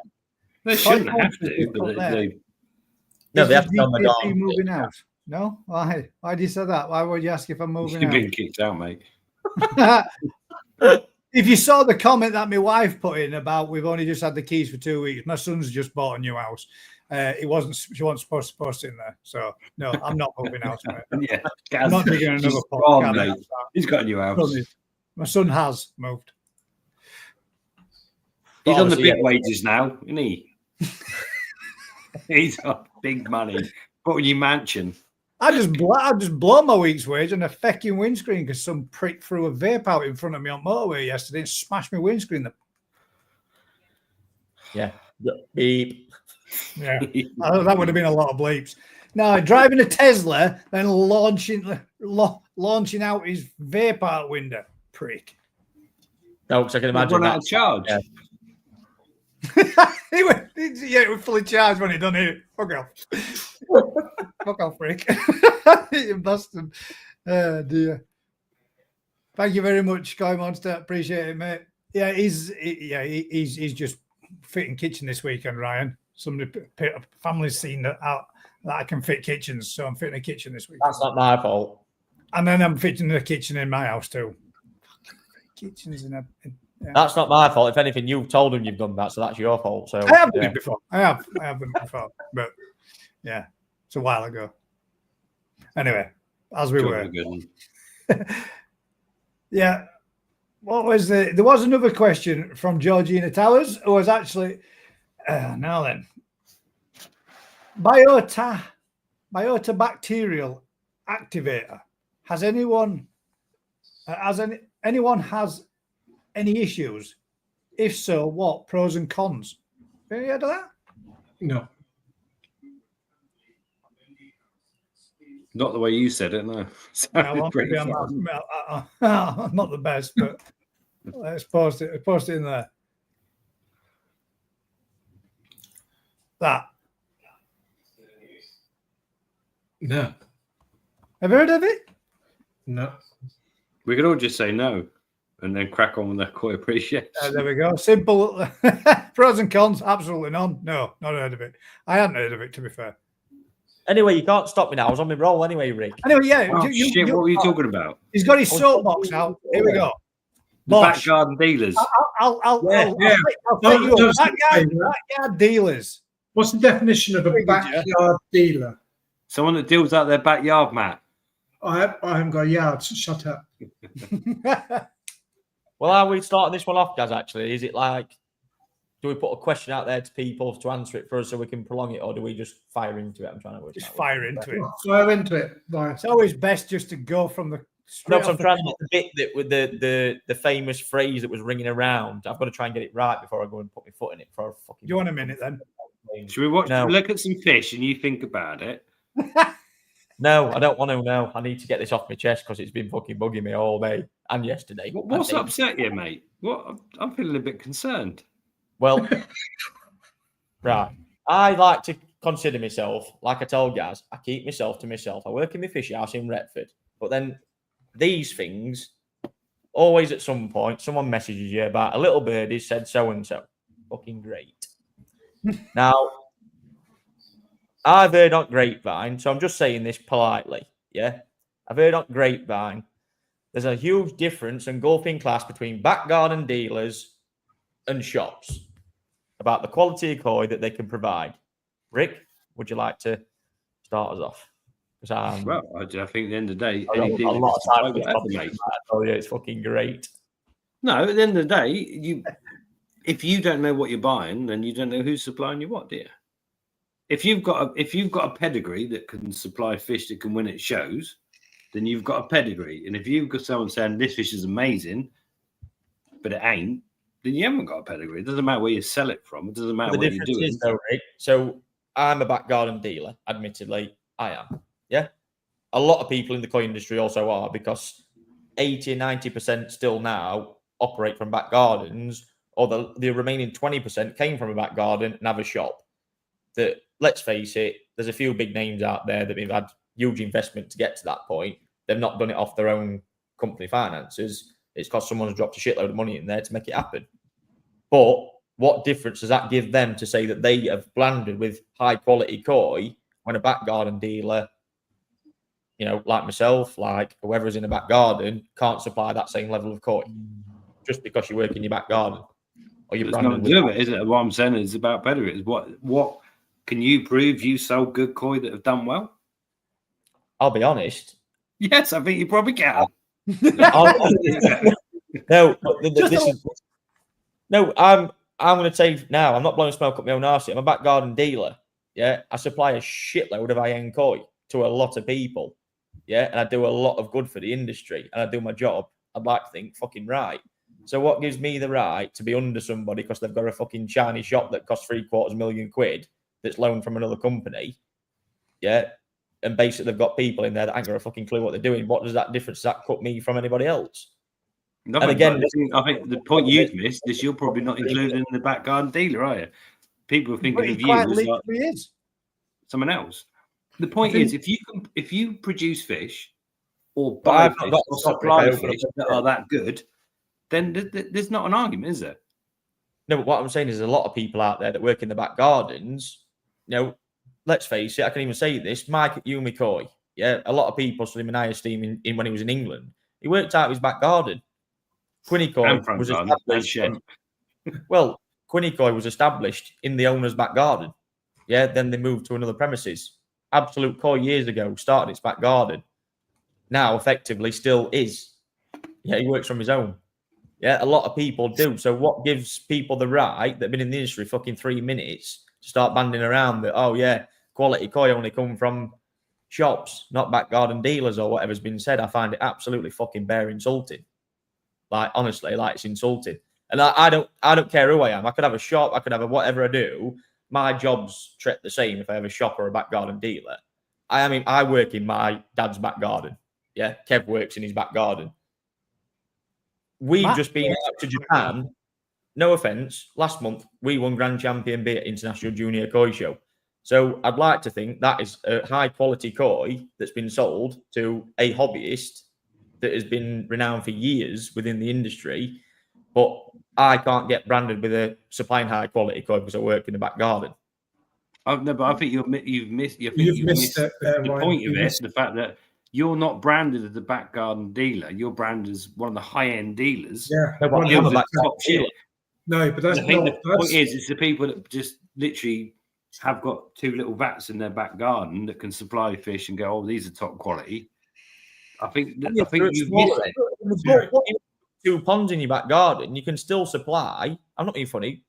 Gray's Koi, they've got 2 or 3 ponds. Yeah, you can, but I think you're on a rampage about. I think you're the ones they're talking good about, not bad about.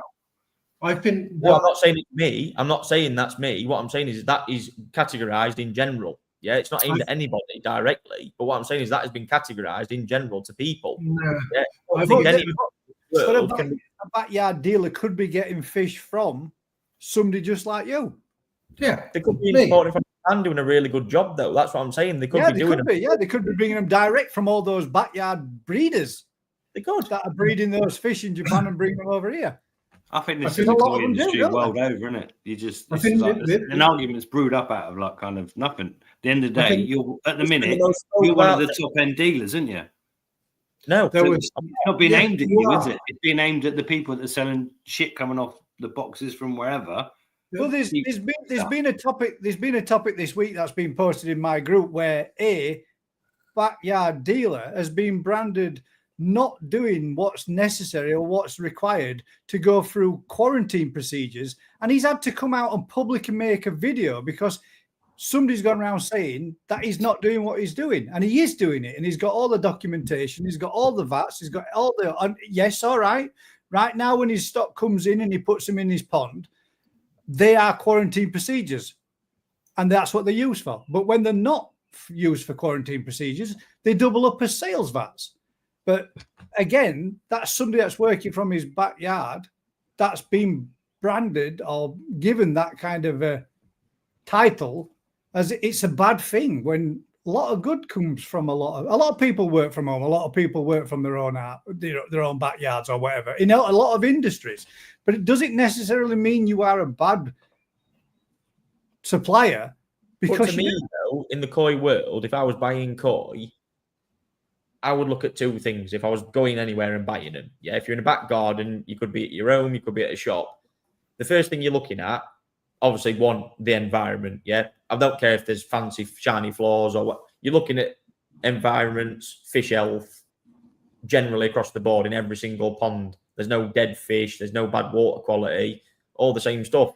What I'm saying is, even if people, we started exactly the same. Kev's place had that back then. It had 5 ponds, and they were small, and we still have them same 4 ponds now that have never changed.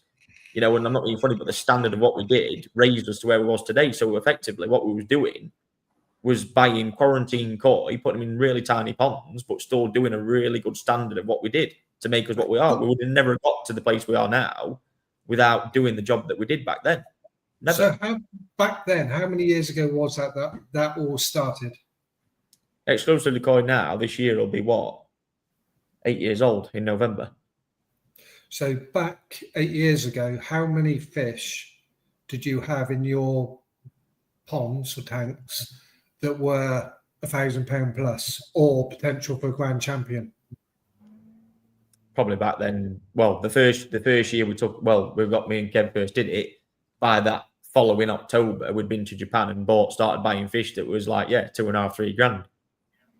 That's what we did because that was what I wanted for the company to accelerate the growth of the company from the first 10 months. Was like I said to him, we need to look at certain elements like we'd never obviously envisioned. We'd never envisioned obviously to do it full time straight away. And it never did. And I think after 3 or 4 months, Kev went full time doing it. Straight away. And by October, we was doing Japan. I made the jump to go there and do it, and we did it. It was great. But again, at that point, we brought all our own fish in, we quarantined, and we did all the right things. Obviously, yes, that for me experience is different because I've grown up doing it. Again, I've got to look at things completely different. But if someone came to me now wanting to set up a business out of the back garden with 2 or 3 ponds, I would give them the exact same advice that I had back then. So one of the things that was said on the podcast, Ryan, about yourself and Kev is literally... I've not even fucking watched it, to be honest with you.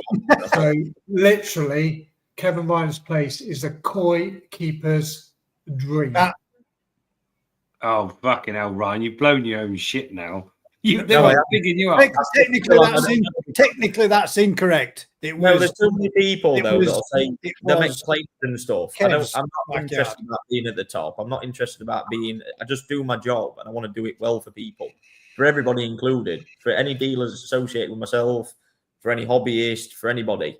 Even for the fact of I can talk open about it. The fact of when Donald approached me to buy a fish for him for the International Junior Koi Show, I did it, but I'll be honest, but it was by sheer luck. That fish developed really well. It had all the right chances. It was that time for that fish to win. And I did that off my own experience and what I did, but I'm not going to sit there and start saying, like another company, we'll just start going back 20 years and living in that day. I can't, because my next thing is what do we do next from there? What is the next step? Where's the next up? I've got plenty of people that's obviously there we go. Nice one, Rye. Right, I'm at the airport, so I'm on borrowed time. Let me move my hand. Right, so I kicked off a bit of a stink about the podcast for one reason and one reason only. Okay, you've got three people that don't work in a dealership providing an opinion of what it's like to be in a dealership. For me, it's like, define mainstream or top end dealer, define it. How can you? You can't. All right, you can't define it without facts. Right? Do you say that a top end dealer is someone that pulls in £5 million a year, or somebody that brings in one piece that wins grand champion? What is a top end dealer? All right. Second thing is, it don't matter if you're a back garden dealer or if you've got an establishment that's open 7 days a week with an opening time and 50 people working in it. It doesn't matter. What Ryan is totally right in what he says. Right. What you should be looking at is the quality of the premises and the knowledge of the staff within that premises. That is what defines a good dealer. There's also this thing that's being bandied about. I can't hear you, Gus, mate. I do apologise. I'm on borrowed time, by the way.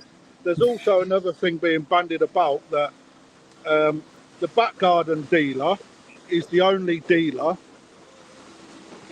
Mate, let's check this out. Here comes the plane. Here comes the plane.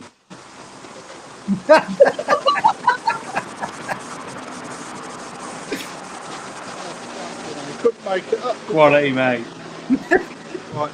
So the back garden dealer, all right, to me, they're not the only people you can buy good fish from that are cheap, right? But then right, it's good quality fish, right? So again, define good quality fish.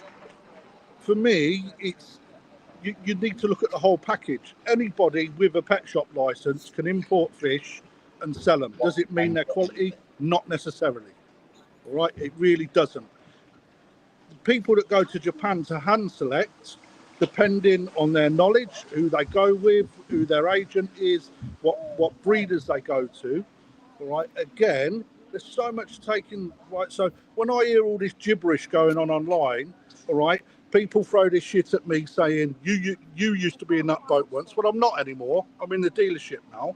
All right, so actually when I hear it, I can say how it is. All right, so love me or hate me, you know, I will stand up for what I do, and when I hear crap on there, I'll say it's crap. It's simple as that, and that's fair, isn't it? I think the problem is in this day and age now, yeah, and I've always known this from years gone by, a lot of the top dealers don't get involved in talk. They don't talk about stuff like this openly online. They don't do it. This is the biggest problem. The people now that are trying to set up businesses, the YouTube sensations, the toy world by storm, they're coming in, banding things around, and you just think, what relevance is that? Right, that's exactly what I think the podcast was trying to say. Was there was dealers out there, backyard dealers that aren't doing what they should be doing, and they're literally receiving the fish in and selling the fish. Oh yeah, that's different. But this is what I'm saying. But there is a lot of people out there that can actually do good by what they're doing. You know, you can have 2 ponds and still do a really good standard and do a really good job. Yeah. And the right protocol, also carrying the right paperwork, the right records, you know, loads of stuff. And there is some real dickheads out there. You know, like, I'm not being funny. We know there is. That's evident to say. But I just think when you're categorised as a back garden dealer, like as a whole, different ball game. We're all, end of the day, if you're in a back garden or a premises, you're a koi dealer, and that's a fact. And end of it, makes no difference where you are. No difference. Exactly. Yeah, if you're dealing koi to a high quality, of a high quality, I'm not aiming at people. I'm aiming at the point of the conversation. Yeah, and what I see around a lot of people. I deal with a lot of dealers. I know a lot of people. I know how good a lot of people do, and how they progress every year. They change what they do because they listen. And again, I help them with structure to the company to be able to apply a different rule. Again, how they change the quality of the fish year to year. You know, a lot of people know that. You know, and that's, again, you've got to grow with what you're doing. You can't just stay like this thinking, oh, bring some Dainichi fish in, wave a flag around, giving it all large, you know, and then, yeah, ripping everybody off. I mean, that's lovely. Right, I'm going to go. Love you all. Safe journey. Love you, Crafty. Love you, Mrs. Moore. Put your hat on. That act's Michael terrible. Johnson says it's not whether it's a back garden dealer or a shop, it's the reputation of the dealer that counts. Yeah. It's not the reputation, it's the fish they have, isn't it? It's the pedigree, it's the whole They also reputation can be destroyed by a couple of well-placed social media things. Podcasts. Yeah, at the end of the day. Listen, I've had conversations even with like Gaz, with my dad, with Kev recently over the last 6-7 weeks. End of the day, Exclusively Koi is not run by me. It's not run by Kev. It's not run by Gaz, my dad. It's run by all of us. Yeah, Exclusively Koi is a company that you deal with. It's not an individual. It's the team of people behind it that make it what it is. That is it. Yeah. Simple fact. We all do a fucking good job, and I'm not being banded around as a fucking back garden dealer. Yeah, I don't want. I'm not saying I'm at the top. What I'm saying is there's a lot of people doing it, and I'm not blowing smoke up my own arse. There's a lot of people out there doing good, and probably if we could sit there now and talk about realistically who's the top 5 dealers in UK, I tell you now, probably 80% of them would be working in the back garden. Easy. They would be. And then right. again, so what makes those top end dealers? Is it because they've got the quality of the fish because they can afford that budget? You know, and I'll put my hands up to it. I can't go and afford to buy £20,000 fish, 20 times £1,000 fish, and have them sat here for sale. No, but that's not about what makes a top end dealer, is it? The top end dealer is someone that's got the knowledge and the know how exactly to buy the best fish and have the top end fish, isn't it? Exactly. but somebody with only 2 vats in his back garden, just doing it as a small But like business, this is not just. This could is have everything. that capability of bringing in that level of fish, couldn't they? This is the person, the reputation, how they handle situations. How I've seen recently, and what I've been hearing over the last 6 to 12 months is that people are buying koi to be grown on. They're buying fish direct from Japan and they don't turn up. Yeah, no one's interested in dealing with a situation that took people's money and run. That's disgusting. Yeah, that's whether you're in a shop or whatever, that's criminal. That is absolutely fact. It's fucking criminal. Yeah, that is basically criminal. There's no. Yeah, that's like if you don't get the good, that's not a good. It's happening, mate. It's out there and it is happening. That is not a good dealership, a good reputation. That is absolute a shower of shit. Fact. And that's not even a nice person to deal with. I've heard that on probably about 2 or 3 different people, and that's not good to be dealing with people like that. You go to longevity and reputation, and that as much as you might hate Google reviews or whatever reviews, at the end of the day, if you've got a loyal customer base that come to you for 20 years and they come back to you and say, he's bloody amazing. This went wrong, but he sorted it out. This is amazing. Well, that's a solid place to start, isn't it? That's the one, mate. So at the end of the day, if you've got all of that, right, you've been in it for donkey's years, right? I don't know why you've been rattled by this. Yeah, but you know what, though? This is also the problem with this day and age as well, with people with this type of stuff. When credit, I will always, for anybody out there, if it's another dealer, yeah, if credit's worth giving where credit's due, I'll fucking give it to him. This is the thing with all our dealers, again, compared to the Japanese environment. You look at, like, again, obviously, a topic a couple of weeks back, like this with Shinkokai and stuff. Dealers, even like if you win Grand Champion, they all get awarded. You know, when you go to Dainichi, well done, congratulations. I've not seen not many English dealers, I tell you what, ever say to me, oh, do you know what, congratulations, fucking like doing that. Well done. You never get it. Yeah, there was dealers, even out in fucking Japan, and I tell you now, they walk past me like, yeah, can't talk to you, I'm too loud and proud, I'm English. Can't say congratulations to you, fucking hell. That'd be killing me too much. I just think it's pathetic. I'd go up and say, congratulations, mate. Fucking fair play to you. You conquered. Credit's due. Yeah, you've got to. Like, you've got to. And that's the biggest thing. And that's why, again, it just infuriates me sometimes because I just think people nitpick at stuff and rather than looking at the bigger picture. And I wish the koi community could be expanded to the point of that all dealers could get on. I'm not being funny. We sit here, all us lot, fucking get on like an house on fire. Like, everybody needs to GKP, don't they? Join you in. ain't seen the shit I'm texting the crafty behind your back. He has. You know, It's one in a minute. Oh. You just can't. I think you take some things out of context sometimes. Not you generally, but the whole point of quality fish is if you know what a quality fish is and you're a quality dealer is, that's where you go to, isn't it? And that's why you've got people that come back to you, people that come back to a dealer that's lived on one of those industries. People turn up in a year and go, oh, now I'm the biggest dealer here. I've been out there and done that. And then got a fucking Scooby-Doo. They can't. Can I just tell you now, Rick? Someone mentioned that to me the other day. I said, you know what? I don't want that. I don't want to ever be tarnished with that fucking brush of being even in top 5 English dealers over here that do it. I'm not interested because that pressure. No, that pressure seriously makes it harder and harder and harder. You know, just don't need it. You weren't That's not coming in. You wait till he sees the Kajaku he's nicked out of his vats. You might 99p start. You might come into 99p. literally just to bounce me head off a polytunnel wall. Are we going to look at any fish tonight or not? Oh yeah, I forgot about that bit. That's interesting. We've time, gentlemen. We've time. We've got. Well, I mean, I think personally for me, I'm not saying, and I'm not, I'm not saying that there's or defending the podcast neither one way or the other. But I do think a lot of people that might have been watching that may very well have thought that they was caught under that umbrella as well. But they may very well be doing an excellent job. I think when you do a podcast and you edit what you're doing and you're doing it as you are, you should perhaps maybe think a little bit more about what you put out there before you actually air that podcast as to whether or not that might offend a broader spectrum of people. Guys, you cannot say that. You've offended more people. The difference is I do it live and I do it here as it is with the opportunity for anybody to come and sit here and say their opinion. That's a difference. I'll tell you what, we're get alive on. I mean, it's right. I'm not saying that it was wrong in any way, shape, or form. I'm not saying what the podcast was right or wrong.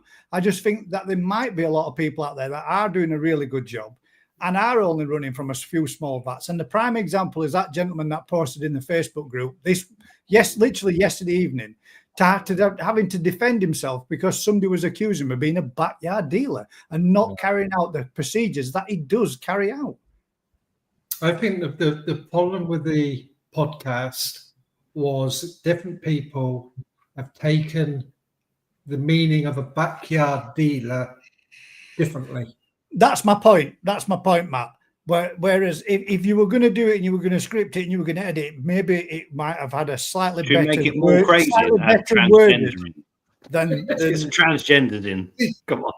It's like me, just because my sheds are in my garden, if I was to sell off that end of the land and rent that property, I would then be called a proper dealer, would I? Because I'm not in my backyard, I'm actually renting a property.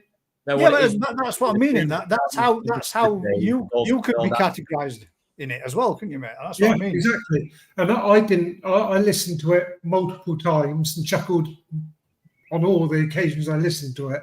But I think just different people took it in different ways to what it was actually meaning. And I think Ryan's proved that slightly tonight by, the section that Ryan's got of it was totally opposite to actually how it was coming over to what it was meant to be. There you go. That's true. Kaz is true Yorkshire. Has his opinion is his opinion, but we'll let others have their say and agree or disagree. I will, mate. That's the way I think it should. Yes, you can, mate, if you wish. Hang about. No, what I'm saying is, for my opinion, is there should be no biased back garden. We're all koi dealers. Yeah, the koi dealers is. Yeah, that's all. That's what I mean. All level playing field. That's it.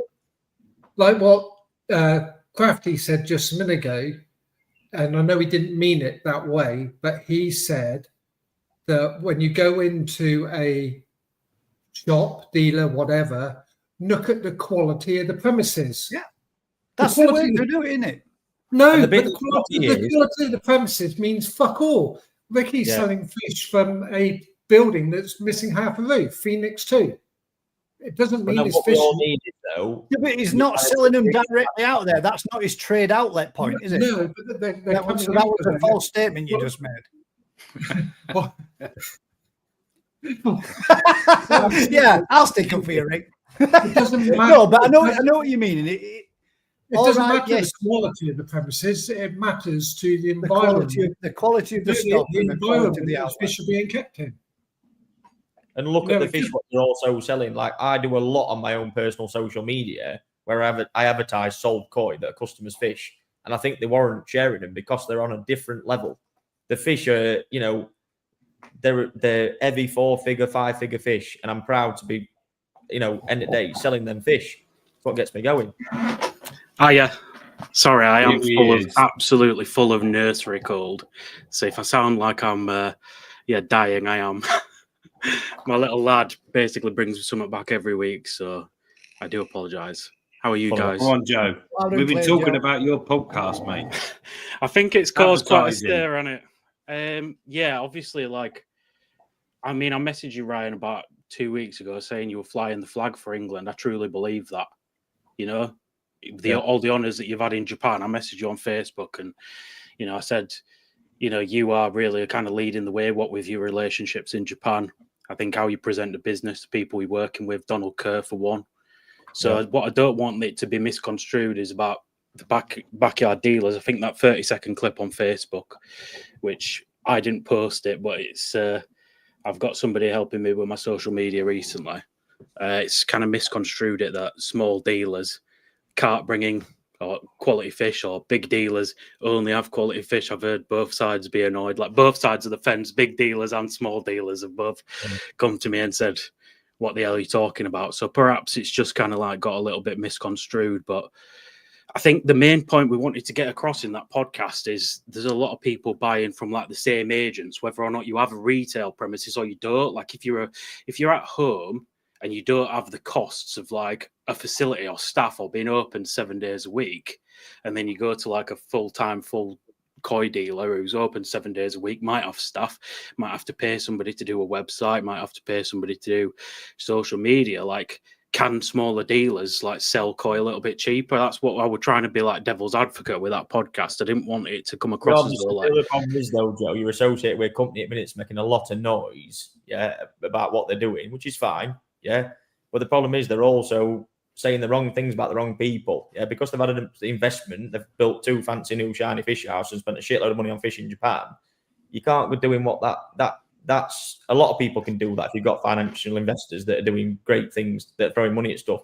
People have grown, like myself, a business from having literally £5,000 in my back pocket. I've built this company off 5,000 quid. Yeah, I know you have. And I work fucking hard for what I do. And the problem is I'm not having people coming around kicking, people that do a good job around, especially like I said, they could be brand new. They could be 6 months old, 12 months old. If they do a good job, you know what? That's often I'll always give them credit where credit's due. And I think I've probably been misconstrued in what has been said. But at the same time, there's a lot of people doing good out there, deserve a lot of praise. And what for me, and I'm not saying this, I don't want no one to give me thanks. I did see your message, Joe. I did forget to reply. But even when I was out in Japan in the All Japan, we won 5 major honours there. Gaz was with me, and not one English person out there could give me a fucking thanks. And that's what disgraces me about our hobby over here. That's what annoys me about the industry as well. I mean, Ryan, like all these events they have in Japan where breeders will put on auctions together. They literally do it. They're not afraid of you going to another breeder across the road and buying fish. They're all about like trying to better the industry for everybody. They're not about, if you've bought a goshki from Kawakami, you can't go to Kano and buy it. And one of the things we said in the podcast is that like in this country, you buy from one dealer, the next koi dealer will be like, what the hell are you buying from him for? Why aren't you buying that from? And that culture in this country, I don't know what it is, where that's come from. With your statements in your I'm not podcast, sure that's true, though, mate, because I send people to Matt, to Gary, to everywhere. Well, you might be the odd exception to the rule, but like it does happen in this country. You buy from one dealer. Rick is the exception. With the podcasts that you're doing, Joe, you've also put the kind of people out there off of purchasing and making purchases by buying fish online. With the statements that you were saying, by making WhatsApp available and fish buying people buying fish instead of viewing them in a shop or looking at them and buying them on. You see, this is the day of the modern age and the modern technology, and that has moved us into an era of things being bought digitally.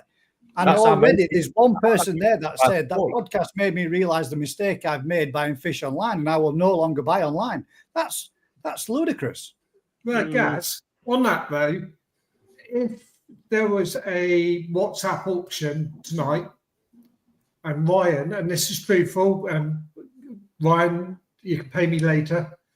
If Ryan and Kev was selling, if Ryan was selling some fish and said that this fish is quality, it has potential to make it, me personally, I would believe him. But what I think Joe is trying to say is there's people out there that are good at advertising themselves, getting them out there, that will say, once the Sumis all come through, and once your penny's sharpened up, it's going to be a show-winning fish. It's bullshit. But there's lots of people out there. That said, Matt, but that's the choice you make by joining those types of chats, isn't it? Yeah. If you want quality, you go to where you get quality. If you want to buy a Porsche, you go to Porsche, don't you? If you want to buy a banger, you go to Auto Trader. Yeah. You know what I mean? If you want to get quality fish, you go to a quality establishment to get what you require. If you're wanting to, and Joe's right in what he's saying, there are people out there that do put out videos and stuff like that that aren't of a good quality. But this, as Ryan said, and I will blow your trumpet, mate, because I personally think we go above and beyond with the quality of stuff that we do, videos, water changes between batches of fish, etc., etc. You know, that's just the tip of the iceberg. What we do to present as fish and how we present as fish and the way that they're put across, even if they're cheap fish, it's still the same standard. They don't get anything less than the best. Yeah. No. And that's people can buy online to do that. It's that's the reputation why you can get money for fish on auctions. If you've got the reputation of supplying top-notch fish in good conditions and you've got a pedigree behind you, that's why you get good money for fish. Yeah. I'm not upset when I sell a kajaku for 20 quid.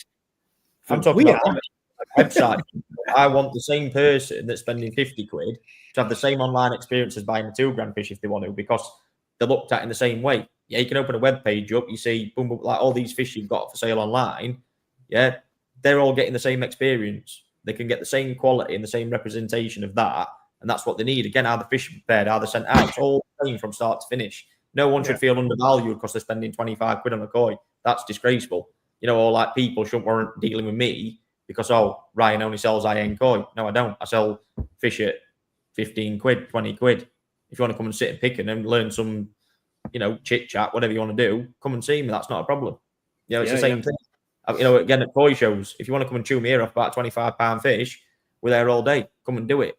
Yeah, but that's what I want for my customers. When they come in, they're dealt with in the same way. And that's what it's all about. You don't alienate anyone in this business, and that's what you don't do. And that's what I'm saying. People need to think about the standards of what they do. There's a lot of people doing good, but I think we've also got a good amount of variation. Even the dealers that go to Japan, they spread themselves across the thing.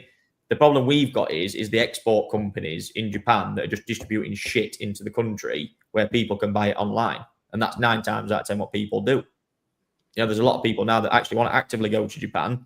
There's a lot of people that have got no experience that are going to Japan this year from what I've heard. Again, welcome to it. You'll live and learn. And it'll all fucking backfire in the face because they don't know what they're doing when they get back home. It's great. And I think to be for like yourself, like your relationships and your knowledge of being in Japan, you know, compared to what these people who are going over with no experience, like you'll be able to buy better fish for cheaper. Like that's not under dispute. And I think there's a difference between, you know, going with somebody who's in Japan all the time and knows what they're doing, and, you know, buying from somebody who goes to Japan and doesn't have a clue. Because, you know, it's very like myself, when I went to Japan, I didn't have a clue. You buy the first fish you see and you're just like, oh, I bought a fish in Japan. I think it's marvelous. You know, when you go. But it is, though. At that point, Joe, when you bought it, it was, wasn't it? Yeah, of course it was. Until you go, post-purchase regret. And you figure out that you've probably overspent a little bit. Yeah, but you know, it does happen at the time. And like, I think, again, on the podcast, like I did say, like it's more important for me, if you're new in the hobby, is finding a Japanese koi specialist. And I think that's what we need to go. Whether your backyard quote unquote, or your full retail environment, being a Japanese koi specialist is more important. Knowing your trade and knowing where you're buying from out and having the relationships in Japan, it is important. But to some people who are buying from like the exporters and stuff, like 90% of their customers, I'd guess, just want, oh, I want a shiny fish, you know, and All of yeah, it. just a good price, yeah. So it's like it is a changing dynamic, because I think some people are like close to like going to Japan themselves, but probably not big enough to get there. So they're trying to get more bang for the buck with the fish they're selling, but then they're like trying to overhype it to drive that profit margin up, and that's where I'm kind of like not keen on it. And then, you know, with the online thing, like it's just my personal opinion. Like everything on the podcast, I always like clarify asterisk on the end. This is just my opinion. It's not. I'm not trying to like. Yeah.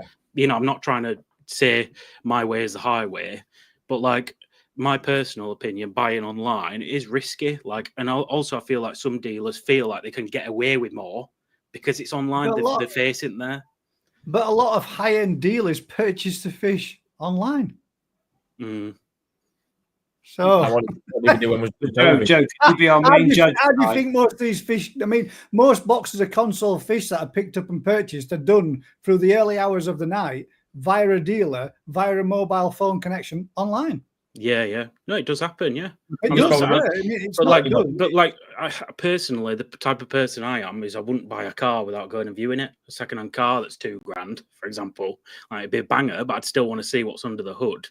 You know, I want to see if I'm buying a shearer, I want to see if there's no Benny on anal fin. You know, it's like these type of and so like buying online is difficult. But this is just more like an opinion thing, rather than I'm not trying to poo-poo somebody who does that. You know what I'm saying? It's not about like the industry is the industry, and no matter what I say, or no matter what us five all here today say, somebody's going to disagree with us. You know, 100%. and so like it's just about. You know, the best thing somebody can do is go and find a Japanese koi specialist and like, you know, learn from them. And that's more important than actually buying online, in my opinion. It's hard to get the advice online and to actually know what is value online as well. But that's, again, it's just my opinion. This is the biggest thing I've got with the Japan thing as well. Yes, I have good relationships, but Gaz has seen it himself. I don't get no price privileges at all. Yeah, when you're exposed to a pond and you're picking the best fish out, naturally, because of your skill and your ability, what you can do, you don't pay a cheap price for them. You pay a premium price for them. Yeah. Fact. Yeah. A lot of exporters are clearing ponds out, getting a cheap price, and they'll sell them cheap. And I get queried loads. Oh, well, how come he can sell a Mariama Quack if that what yours is that? Yeah, because I picked through first 200, picked out 30, 40 pieces. I've got all the best breeders sat there and gone, bollocks to you, that ain't happening. You know, Gaz saw that when a Gimlin Quacker was bought when he was there in January with me at Oldecans. Yeah. Started picking, and all of a sudden, every goalpost changed and everything. It was like, well, that wasn't happening. Yeah, but look what's in there and look what's left in pond. It was like, yeah, great. Well, that's the same. I've had a few obviously even watching tonight. They've even commented. I've said to them before, I know they go to Japan with various other people and dealers. So like I said to them, if you want a proper experience, put your money where your mouth is and come with me and I'll show you exactly what Japan looks like. It's the same thing. Yeah, but everyone's got their own opinion of what Japan looks like. Yeah, it might be down in the south, it might be in the north, wherever. But seriously, like I'll back myself all day, every day in Japan. You want a good experience of high quality koi, come with me and I'll show you what it looks like. And it shows, like, you've watched the videos you've done with Lee and with Gaz in the past. I don't think I've not seen you hold a fish before you buy it. Yeah. Like that's how you buy fish. Like every fish has been through your hands. So that's like a layer of authenticity. If you buy from exclusively, it's the same we say about Dainichi. He's touched every koi at Dainichi. You know, same with exclusively, innit? Like you've put your approval on it if you've bought it. And there's a big difference. Like I say, you're probably charging a little bit more than somebody who's going, right, how much are these? Right, for a box of 30, it's this. And like, that's very, very different. But like, unless we tell people about it, they don't know. But then you've got these people who are getting the boxes of 30, not hand selecting, and then selling them online for quite a lot of money. And that's, again, where I will point in the discussion on the podcast, not in your direction, if you get what I mean. That's what I wanted to come on and just clarify. Eric Gorman, I bought most of my koi.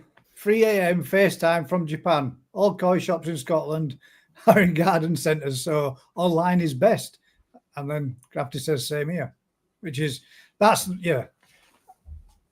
It upsets me to think that some people no longer purchase online because of a podcast. I mean, I think that's not good. That's unreal. That's not real, is it? At the end of the day, Well, quality. That was his statement. I just read it out, but I know, but quality fish are quality fish, isn't it?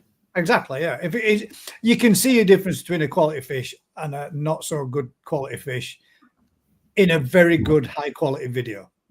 If they're done to a high standard, you can see the fish.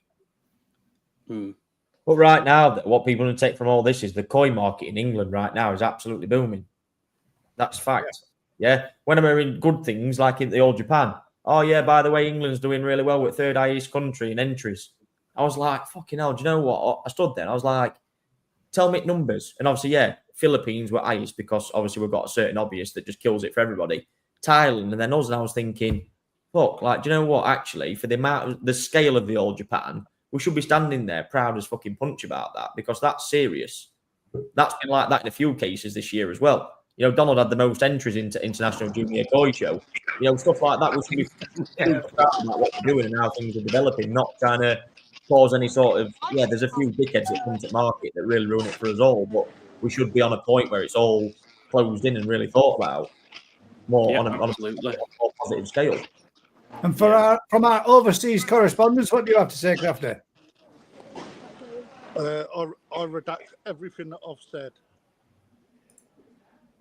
Everything? Shit. No, not really. I'm lying.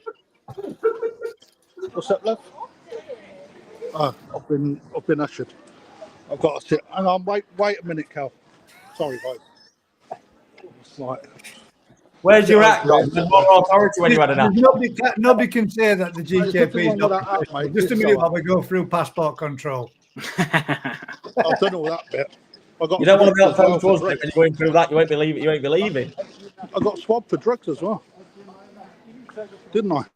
Got swabbed for drugs. Yeah, that's that faking hat that you had on. I thought you were part of madness. I said he looked like he worked for Pablo Escobar. Budget pond keeper says unexpected item in the baggage area. Is that what it was? No, I mean, I've only caught arse end of what was being said, and you know, I get what Joe's saying from an opinion. And Joe and I have had probably about an hour's conversation after the podcast that went out.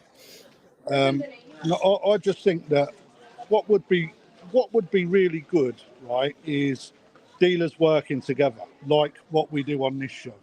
There's just far too many people that are quick to call out other people, you know, because it makes good YouTubing or good hits as well. You know, there's when actually, if you know, like I've said to Joe, is people often like, I'm a smoking gun, and let's face it, I've got a voice, I've got opinion.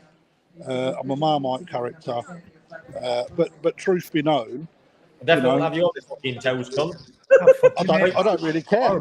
Truth be known, it's like everyone has got the right to freedom of speech, right? And if people have got opinion and they've got a view, and then you know everyone's allowed it.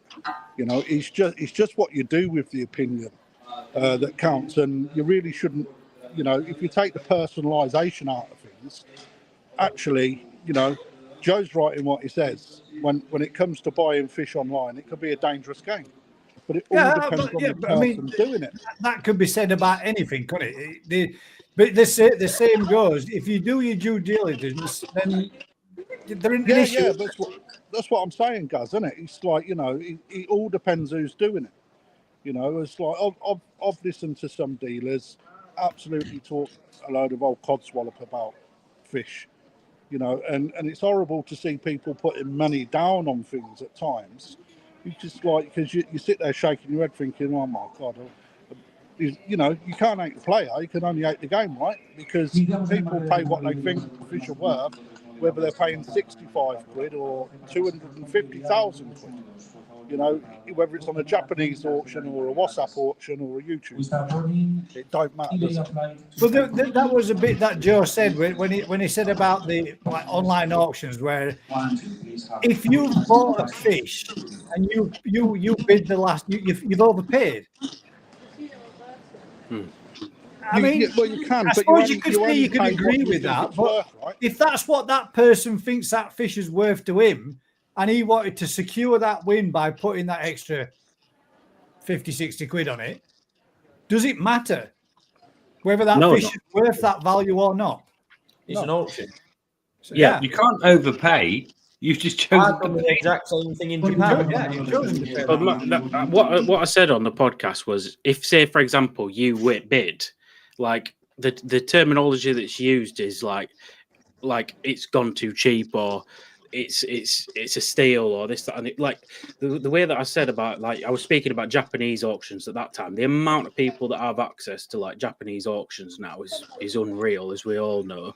Like, everybody sat there has either thought, I'm not placing a bid, or it's too expensive at that price. So at that point, have you won it, or have you paid what everybody else doesn't think it's worth? That's what I said on the podcast. Yeah, that's what. That's not right, though, is it? Is that not worth it to them because they either know they've got a client or a market for it, or they wanted that fish at that price? But the terminology is it's too cheap, or it's a steal. At that price, it's not, because everybody else who has access has gone, not for me at that price. Do you know what I mean? But that's it's not a agree steal with at that it, point, is it? Joe, I You've disagree. paid what you think it's worth, and that's an opinion. So it's not a steal. You've paid what you think it's worth, and it's more No, about like not- the terminology around it. Well, Not necessarily, Joe, is it? That's not necessarily true. Because if you've got an audience of 20,000 people, an audience of 20 people, right, there's going to be a difference of opinion. So it all depends who's in the room at the time, right? So you can still pick up a fish cheap, right? And it is a steal, right? I'll give you one example. Rick's just spawned it. Shinoda Hiyatsuri, that was bought by Mark Oxo, right? He paid 700 quid for that fish. That fish retailed at £1,600. So you telling me that ain't too cheap? No, I mean, maybe That's a steal, isn't it? Yeah, Fucking steal for me, mate. And Rick got it for free. And Rick I come could- out like that. Yeah, happy days. but you know what I'm trying. You know what I'm trying to say. You can't upsell I a do. turkey. I think it's relative to, you know, what is actually on the table and what isn't. You know, I mean, think that's how I feel. another thing, right? That probably like gripes. You know, you do the auctions and stuff. There are a lot of people in this country who go on the auctions, and they'll literally put in like start bids, and then they'll get the picture, take everything off, and class it as Dainichi. So even if it's like 1 star or check body line or something, they'll take it. I've seen it where they've taken it off, and then they're trying to upsell it again. Like but in my opinion, that's a little bit bad practice. Yeah, I'd agree that is. Yeah. Well, we all agree that is then. Great. Yeah. I love that. The problem is it's also causing a huge problem for a lot of people over here as well, because it's a way of security of buying good quality fish. A lot of dealers stand behind the auctions at Dainichi, Momotaro. Yeah, it's the way to get them, but at the same time, it's a confidence thing for them. They can't select. If them same dealers used to stand on side and try and collect joy, they'd probably struggle. But they're thinking their mentality is, I need to buy off them auctions because I'm getting access to the best fish. That's the reason I stay away from them, because we do pay over the odds. I've done it myself this year. A gatter auction I was guilty of this year. I bought a fish for stupid money on there, got completely drawn into the factor. I just wanted to win it. Yeah, and I paid. Though, wasn't it? Yeah, it was, but at the end of the day, it cost me too much fucking money, and I can live by that. Yes, I get a quality fish in return, but what I should do it based on value and my valuation of that specific toy, I should have said, fuck it, I'm walking away, and I didn't. Is that what happened with the short body? Well, Right. Right. Stop insulting my fucking short body words. I'm getting really upset about it. Sorry. I had to go. you can vouch for that one, because I remember a year ago I getting suckered into buying a fish that somebody else. Oh, is that just so happens it might be in a new little intro that you missed it, Matt. Yeah. What's beginning again? It's the main thing, mate. Well, I've actually added it into the intro, mate, for you. You get to see it every week as a little reminder. Thank you. Matt, someone had to stitch you up, didn't they? Do you know what I mean? I was more than welcome to do that for you. So not Yeah, you want to see it now? It's 65 cm. I hope That's it is. the width, mate. That's the width. Can the short body go into the auction, the next auction? Yes. That's it. Now, Steelman, you got to buy it. Shaw's. Crafty, you got the best, mate. This is the best. Sitting in an airport, nothing to do but be on live. Mate, That's not I'm doing signatures after. Doing signatures after. Right. Yeah, all right. Who are you talking to? His missus, she needs to sign the check. You got a mirror on your phone? Mate, Is there any auction fish tonight? I don't know if there is. Dave has just asked that. Yeah, I've got one on. All right. Yeah, well, we've got one on, but you might. No, you haven't. Get it on. have you done appreciation I can already? tell that one. It's not the short body. That's the only fish that can't go, apparently. Let's do some appreciation. We're about koi. Let's. Right, I'll leave you to do your No, Joe, you're the main judge. No, fuck you. You're staying. Staying. You stay. You can't just pop on and pop off. You can't every now and then. pop that beard on and just leave. Well, Rick, them Shiros I've asked you to buy me that I've bought Yeah, online. mate, you wait to see the Kajakus. No, I want Shiros, good ones. No, these Kajakus. You'll have to are go fine. down, though, Joe. I know. You I'm might trusting have Rick. a I've bit said of penny in the I anal want one just like the parents set, so for 50 quid. That's exactly what I was selling for. It's fine. Nice. Not a penny more, not a penny less, mate. 50 quid each. Let's Go get on, into guys. tonight. Let's have a look at a fish. Dave Thompson's the first one. Shit, that's okay, enough. 38 That's it. cm. Boarding by group number, which you can find on the boarding pass. Your group number will be called soon. Please have your boarding pass and pass. What are we saying about that one? Last, to be fair, mate, that's pretty good, isn't it? But It's pretty good for a start off, isn't it, that? you've got to have a bit of white on the head for me, and the pecs are a bit big. Where do you guys stand on like what colour pecs you want on a Kajaku? Because sometimes they're like peachy, aren't they? And sometimes they're like this grey sumi kind of colour. No, for me, mate, that needs a head pattern and less sumi in the fins. But it is damn sight better than anything I could do. I know Yeah, that. being hypercritical on that, I'd like a bit more white on there. That's my preference on Kajaku. Just to break that first dam. Yeah. Right. Not bad first dam. The skin quality and lustre, that is absolutely insane. That's a nice kickoff. Is that Good one way there? to start. Good way to start. Michael Thompson. Oh, he's got a double one in ball. Look. The bottom one wins. Top one. Bottom one. Right hand one. Top one. Top one. The one on the left. Fucking hell, mate. That is a absolute. See, I can't cope with that. The solid head. Yeah, the solid head just spoils it. That is more appealing, isn't it? That's immense, isn't it? I think I prefer the first one so far. Oh, Joe, behave. That is immense. Look at it. It's a good fish. Is this one of yours, Rick, by any chance? Yeah.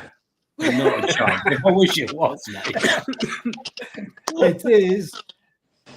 No, it's not, is it? Omasako. No, it's not. That's my middle name. That's my middle name, sorry. 61 cm. That's your middle name. Richard Omasako Carpenter. Oh, look at the size of that. That's definitely a kahaku. That's disqualified. That one, unfortunately, on this nice fish, Mick, but it's disqualified this evening. Tony Thompson's. There's a white ahead for you, Rick. Well, no, but I need to see the fins, mate. Don't think. Let's see if we've got a video. I don't think we've got a 61 cm. Sally's from the New Forest Koi Growing Show. No, it's just a little year-old, mate. He's not winning tonight, Sally. Sorry. Too solid ahead. We can only swim backwards as well.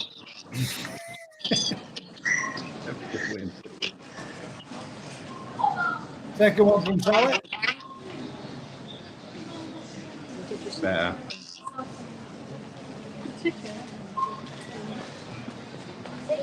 It's up against some proper competition, though, isn't it? So far, yeah. I'm going to say I've seen one earlier that looks a bit of a weapon, to be honest. Yeah.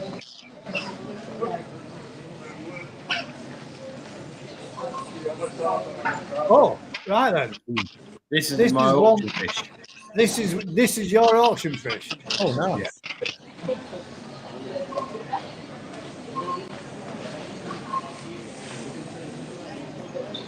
Well, seeing as There though we it's go. from- Starting at seeing as- 99p. starting at 99p. Yeah. Starting bid of 99p, ladies and gents, and this is New Forest Koi, Rick's first Kajako of the evening. I'll play that video again for you. Do we have a still picture of it? Yeah. It does look better on the still picture, to be fair. There we go, 99p. Dave's first bid there of £1. He's raised you a Cheers, penny. Dave. Dave's 100 quid. There you go. Fucking hell. That's a jump. £100 increments. Happy days. It's a male. The fins are a bit big, but 100 quid. We're in business. We'll just shut the auction down now. We're done. Any advance on £100? I haven't got a stopwatch at the minute. DT Koi thought you were in for a bargain there for £1. Unlucky, Dave. Has anyone got a stopwatch for a Yeah, minute? I'll do it there. 1 minute. Dave says I like 1 big minute. fins. I like big butts. 50 seconds. We'll see a couple more of these a bit older, a bit later. Not for auction, just for appreciation. Not for auction. With Ryan on, everything's up for auction. Well, this is Yeah. this Auction, mate. Oh, Matt, looks like Dave's going to steal it for 100 quid then. Matt, No, just it's not a message steal, mate. No, Matt no, did that's one not a pen. steal. That's Get you, Matt. a good price. That's a very good price. And 20 that's seconds. Dave saying Go on, online Matt. bid, Okay. but he wants it. 15 seconds. 28 centimetre toes Feed eye. him back. Yeah, Something like crafty that. micros buzzing. 5 seconds. I'll see Catch you you later, bud. later. If it's buzzing, I'll go. Good night, mate. won't be, it's me. Dave travels. It's not you, Crafty, it's me. Well done, Dave. Not you, it's me. That's it. Time That's- of done. I'm happy So with that. then, That's there great. you go, Dave. You can do us a huge favour, mate. Give Rick a call tomorrow morning at New Forest Koi and make your payment for your new said fish. That is perfect price for a perfect fish. There we go. Perfect Just price. easy, 28 easy. cm as well, by the way, mate. Just to give you a little bit. Now we're gonna auction off Mark's Newham's 70 cm one. Cool. Nice. That is nice. Yeah. That's a unit, isn't it? Yeah. Really like the Matsuda one on that. Looks really nice, actually. Nice. I like it. Big fish. Got isn't it? real- Almost as good as the one I offered. Well on it. Not quite. Chunky female, isn't it? Yeah. I quite like the Benny in the eyes on these. like that. It fits the pattern, doesn't it? Got quite a good body as well for that size for a Kajaku. Because they only get that really sort of podgy underneath as well sometimes, don't they? Yeah, it's got some serious size. Yeah. What was the actual size? What did it say it was? 70 cm. Yeah, nice that. Liam Newell's. Nice little one. 4 cm. 4 cm. Oh, sorry. Jesus. Let me take that. That size discrepancies on here, guys. Fucking hell. How can you compare that to the last one? Fucking hell. If it were 4 cm, this camera is like the Hubble telescope. That's miniature, man. Hey, it's That is tiny. It's how well it swims in the bowl. And again, is that the same? No, it's not. That's another little one. See, that could be all right.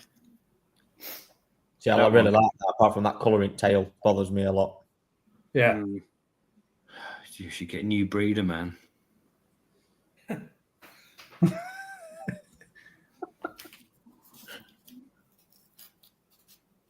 That is got some potential. It is only 10 was it 10 centimeters? 15. Like Batman. And his third one, I guess Liam likes his Kajaku. Oh, we've seen this one already. It was smaller, but it's the same fish. Is it? I think that was the first one. No, totally different. No. Good job, like we're not that one, koi though. breeder, isn't it? Because no, I like that. They're like, I don't know what you call them, but like the nostrils on it, completely white, aren't they? I'm not quite sure. good nostrils, mate. Thanks for that. Yeah, Alex. I like that. Next one again. Is that Liam's again? Another one. God damn. Now that's quite nice. I like that nice. pattern on that. See, these are the same fish, man. This one just grown now, has it? Yeah. Not bad though, is it? No. There we go. A video of that one. That's nice. I like that. I like that. Yeah. We saw the same fish a minute ago. Clean head No one on liked that. it.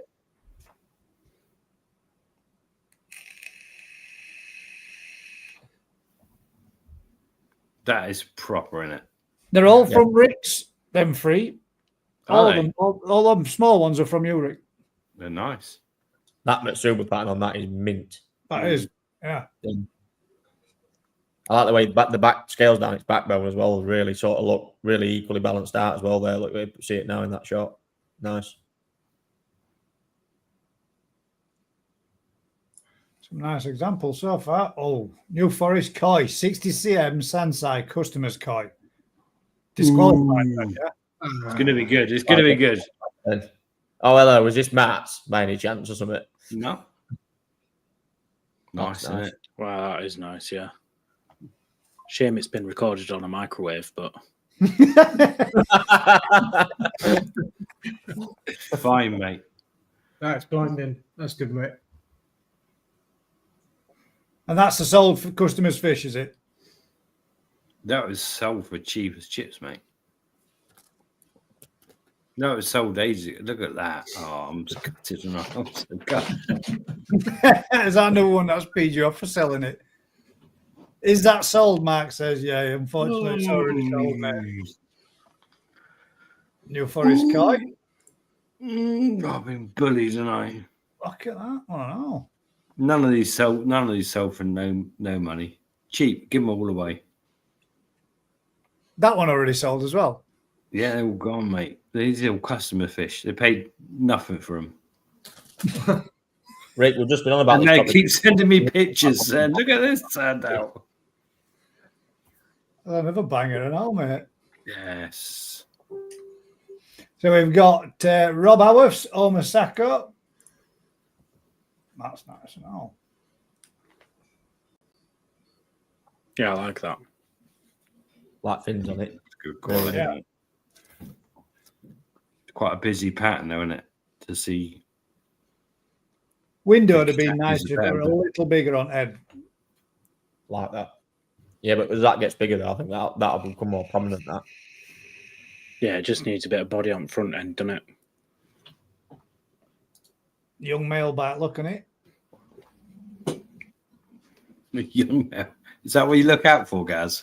That's it, mate. Yeah. That's oh, hang about. Look at Oh, that. that's the same fish. That's the same fish Yeah. with that body on it. Nice. So there you go. Look. Like that one, mate. Don't forget mine. I won't. Can't. I've got a big reminder live on my show. That's mustard. That is. I like that. Yeah, that's nice. Yeah. I do like that one too. I like the one step though so far first. Got to keep it to yourself, Joe. You got to Oh, hold that's it down to the end. Dave, you post them in the Facebook community, mate. Gaz So is with the quite- black in the fins, is that a demerit or not? I think it's quite Who's a common. koi judge here? Where's Alan when you need him? Oh, Alan, he only likes Samabuki's, Alan. This is way above his pay grade. Is that them all? That can't be a more. I sent at least Oh, is that 100. weapon? That one was disqualified because it was a Kahaku. Yeah, but you spelt the name wrong in your title anyway. No, I didn't. You did. No, I didn't. You said KOJ, whatever the letters are. Oh, yeah, you did, Gaz. I did. Yeah, you did. Well, Hybrid. I'll let him off then. I'll enter it. It's funny though that we've had all Your body. you've had all scaled versions, not one Deutsch. Not one Deutsch. Unless you've sent me a Deutsch one, Matt. No, I haven't sent you anything, but I wish I had now. Oh, damn it. Let me put that down there a second. And I will just. Hang on, no, I sent you some more. I know, I'm going on to. One on Telegram, I don't think. Telegram. You sent me, didn't you? No, I don't think so. Oh no, you sent me this. You sent me this instead. I thought this. Did I? I thought this might have been a fish. Oh shit! Was it not a fish? Oh, Rick. Oh, You sent me that. I thought it was going to be a Kajaku. That wasn't what I was supposed to send you. We have got this one, which is from Alan. We've got a still of it first. That's a nice head pattern on that. Oh, that is pretty immense. Shit, that's one of mine as well, isn't it?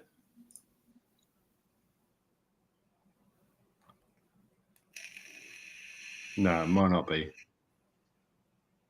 Could be. Are you just claiming all the good ones as yours? Yeah, I'm pretty much. I only like the head pattern, not the rest of it. There is some more, but they're not within the actual post. Remix. There was Right, let's post, go back. I think one of the first ones win it. that one was New Forest Koi Growing Show 2024.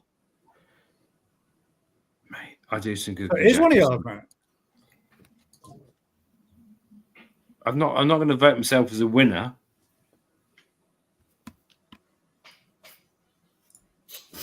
We got this one. Ooh. We got that Oh, one mate, that's sent one of in mine. Yeah, by I'm Jason. lying. I'm hold my hands up, and that's not one of Can't do mine. it. I'm lying. I wish it was. That's pretty good. Paul. Paul Oh. Cunningham's. This is beautiful. We'll mute that. Look at that. That's a Mate. banger. That is very nice. I like that. What are we saying now? Well, the two you've just shown are like so different, are they? This one's got like it's way darker in its skin compared to that other one. Like completely, almost like different varieties, aren't they? Mm. But it has got that No. little bit leading into the tail, hasn't it? I like that one, mate. I'm on that one. I'm on that one. I'm on that one. I got first. If you want one swimming around your pond, I want that one. got first and second. Is there another one? It's almost like a Benny. What? Oh, where'd you grab that from, Gaz? We got that one. There's a story behind that one. That's mint. That's the story. That's the story. Was that Hosakai too? Is that? No, this is one of the customers' fish. Yeah, this has done a pretty good. I think show season wise, had pretty good actually. It got Chairman's Choice Award at the Nogio side back in the last year. First prize at All Japan, first prize at Wakagoi, and also best in variety at Wakagoi as well. But is it in this country right now, swimming around the pond in England? Right, Matt, Rick, that's irrelevant. Oh, you lying shit. It's in someone's backyard. No. I know it don't matter much. Disqualified. I know it don't matter much, but like it's almost like I've heard people say like Benny Kajaku. Like, would you call that like it's so close to being like a Benny Kajaku, like nearly a Ginga out there with the so metallic. It's really cool. Right. It's not which that one or Ryan's one. The one of Ryan's. It's just so red compared to like the 99% of Kajaku, isn't it? Yeah, it is, yeah. It's like, is there like Goshki blood or something in it that's like? No, it's just generally. It's funny though, when I posted that fish ages ago, someone said to me, "Oh yeah, I never do any good that." I love this critiquing stuff because it's fucking great. They said, "Oh, Ed's not really clean. It got a red eye, so it never do any good." No, it adds to it, doesn't it? It's scuttled every show he's been to. Yeah, but that one's pretty good as well. These shows. Yeah, yeah. Forget mine. Oh, not yours, Ryan. Yours ain't even in the country. I do like this one as well. That's Masako. Not that. We've got to excuse these other fish in the bowl, but this is a video of the said fish that he had in a still picture. So when he picks up the Kajaku, when he gets rid of that fucking shitty Goshki and crappy Sankey.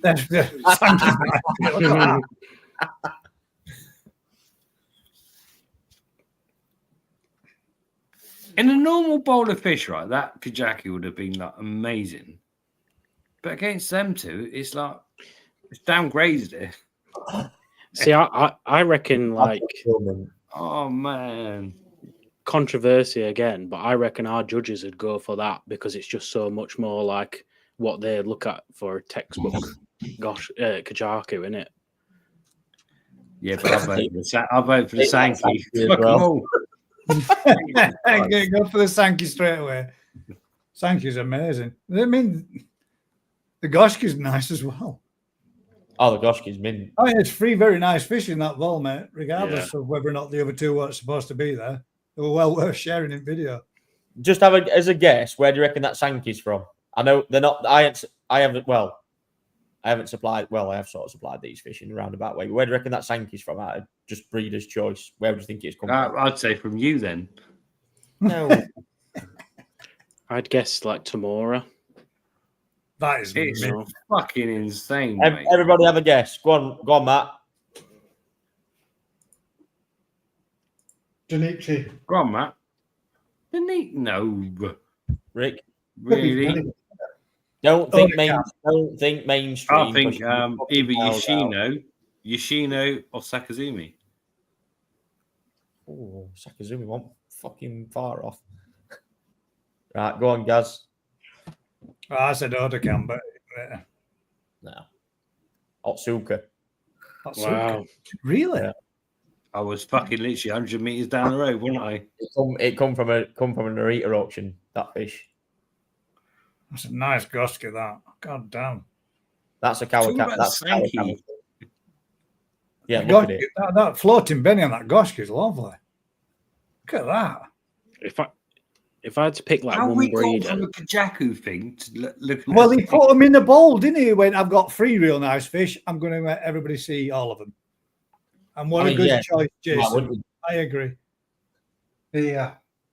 Stunning. So we've got that. I think that is the last. You Benny on that Goshki.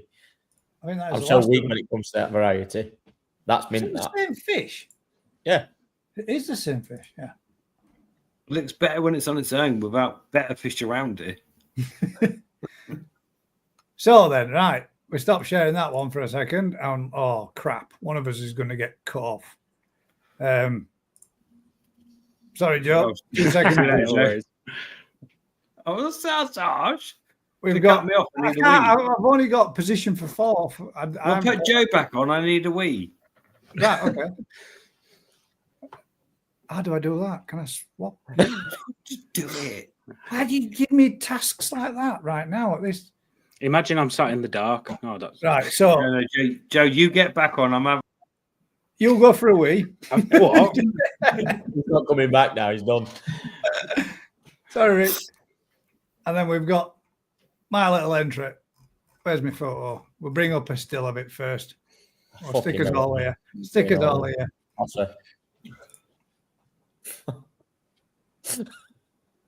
He's such a dick. There we go. There's my little entry. Little Little Put chip the in his video. side. The video makes it look way better. Put the video on. We got to do that. We got to do it all. We got to do. Put What we starting this one? What we starting at? No. Guys? No, absolutely fucking not. No. This one. Oh, okay. I can't. Let's start. Oh, yeah, Start it it looks off totally 100 different. quid. No chance. What photo? What you could have won? Kajaku, breeder, Tamara, age, Nisai, 59 to 60 cm. I think it's a little bit bigger than that, Ryan. Actually, in the photo, it looks like it's pushing 62. That's a nice one. Yeah, it's all right. That is my pet actually. That's no short body. No, not like the other one. The other one, it's like night and day difference, isn't it? Get it sold, Lee. Make a bid. Sensible offers, welcome. But the big figures. How much would it be, Ryan? I'm not even discussing that online. I'd tell you what, right? I nearly didn't take a video of this fish. You nearly didn't. Yeah. Why? The first thing I did was I had the netting on, obviously, pull the netting back. The first thing they did, all the fish went to the far side. So I put the net in and that thing nearly tail walked. I thought, shit. Putting net back over. Fucking shit I yourself. only just touched the water with the net, and they were all skating around. They were all fired up, weren't they?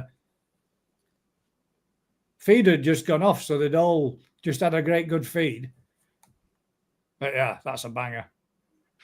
Seen it in the flesh, Lee says 1p. They won't even get a scale for 1 pence, David. Yeah, fucking one. And that is the end of tonight's Koi Appreciation then. As Mr. Ryan, the old boss, don't want any bids on it. But if anybody is interested, that fish is available, make a call to Ryan or Kev and have a natter and a chat with them. I'd love to see that show scene this year. That it's mega. It's a right fish. It is mega, mate. Yeah, it's got a really good body as well. Socked in and socked out. There was no way I was picking that back. Picking it up, putting it out, putting it back in. You know what's funny? One day when I walk back in on a Friday, there's gonna be a big lump of shit on fucking greenhouse floor. You've shit yourself. Well, when you say you're all right, you can take some fish out. It really does make me think about the value of it and thinking, I gotta work up to it. I can't just go do it. I gotta get myself prepared. This has just started doing it though. You'll see it fins as well. This has just started getting that sort of bit of sumi and fins ever so slightly, but Just coming through. Well, it's kept pretty clean so far. It's really nice. That's one hell of a fish though for a Nisai, isn't it? That 60 cm. I got this from ours collection in December.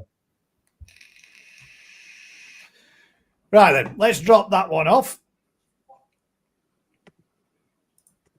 I know what I'm going with. And we'll put all those back there and we shall bring Rick back to the stage. There you go, Rick. Off I left. I was having a quite shifty.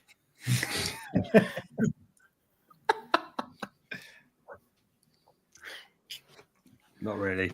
Obviously. What are we saying for...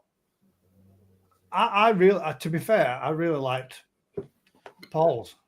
I thought Mine was it Cunningham? Paul Cunningham's. I like that Yeah, one, mate. that's That was a mine. banger. Yeah, I think I'd go for it. Between that and the Omasako one that's in with the Goshki and the Sanki. I think that Yeah. them two. I'd go for the one with the Goshki. I tell you now, if that had a super clean tail, that'd be fucking mint. Yeah. It's pretty mint, isn't it? I just don't do Benny tail. It bothers me a lot. So you're saying that one might get. I think this one, yeah, that's mine. That's That's your probably- picture. Mine's Cunningham. It's between them two. What about if we go quickly back? Oh Yeah, hello. don't forget to join us. Don't forget to join us for that on Sunday evening as well, guys. Live auction number 11, Sunday, first at 6:30. With some average koi in it. Some average coin. I'll be playing football, mate. Some of us have got to keep fit.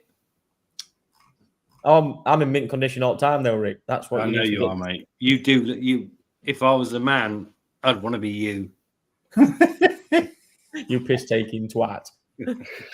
Where's the freaking thing gone? There we go.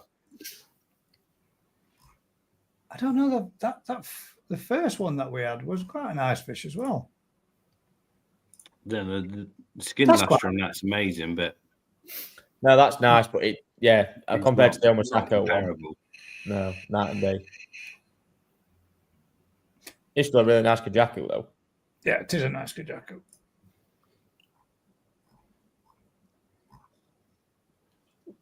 Ooh, go back Yeah, that one. that one's Give my that- They're third. the big one. Ooh, That's disqualified.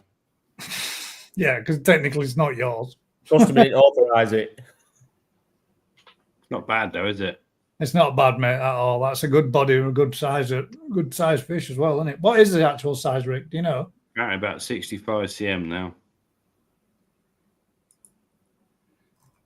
This is probably third for Yeah. me. 70 cm. That's got a good sized body on it, hasn't it?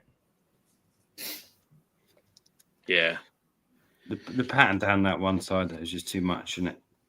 Yeah, that's the only thing for me, Rick, as well. It's too much of a solid pattern. I'd like to see a couple of breaks in it, but got to admire the size and the quality of it as well. Yeah, it's a bit Bizarrely, if it had like blue or black eyes, I just don't think that fish would be out at all. But because it's got them red eyes, I think it proper adds to it.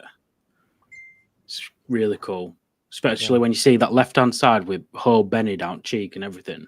Really, really cool. But that's the point, isn't it? When something fits, doesn't it? When you see it swim around, it fits. That's nice. Oh, there was that as well, yeah.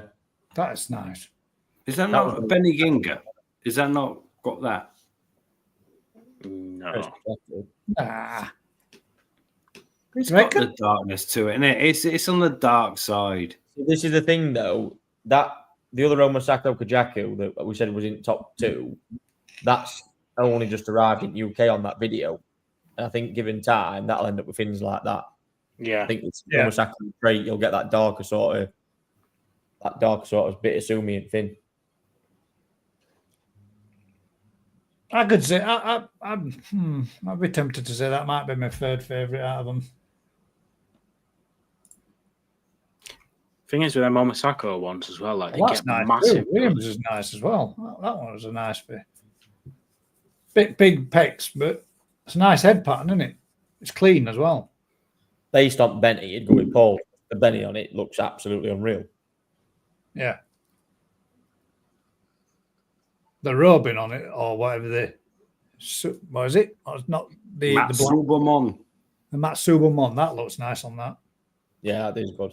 Probably the best one out of a lot. Yeah. For metallic lustre. That's probably one of mine. If that's not one of mine, I'm going home crazy. Your homework. Yeah, I'm going to go home.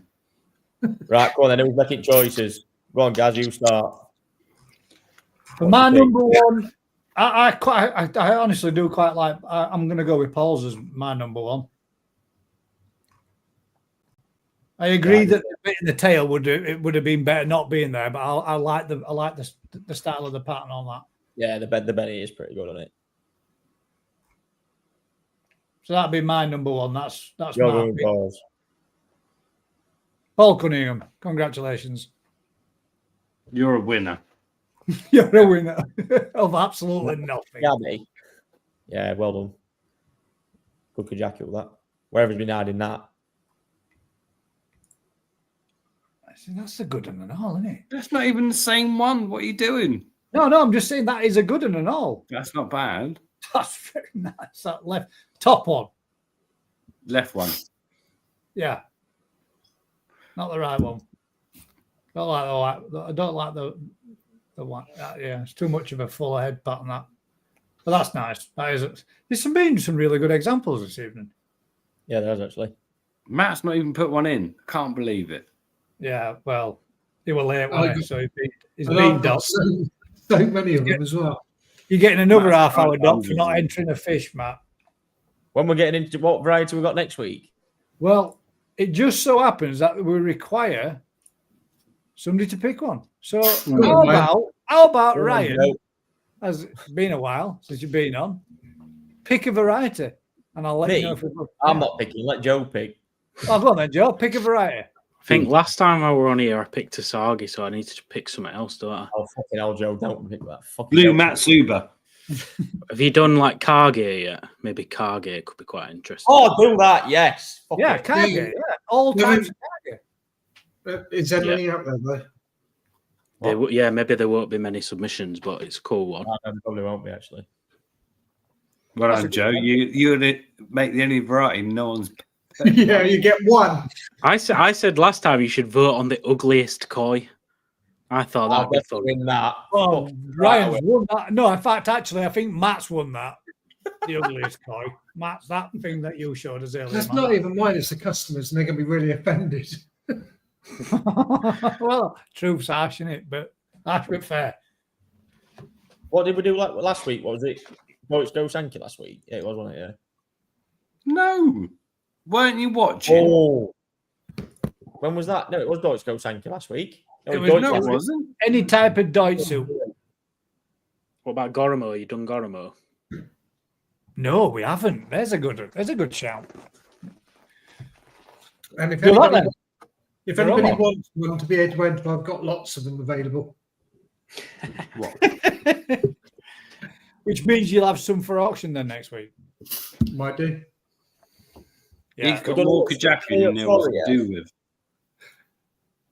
Can't believe you didn't do one, mate. And Actually, remember that little 15 cm one that everybody was like, fuck off, is it 15 cm? She's growing. She's now 16 cm. actually, Susan's just reminded me there that I did say I was gonna. Oh, god damn it, man!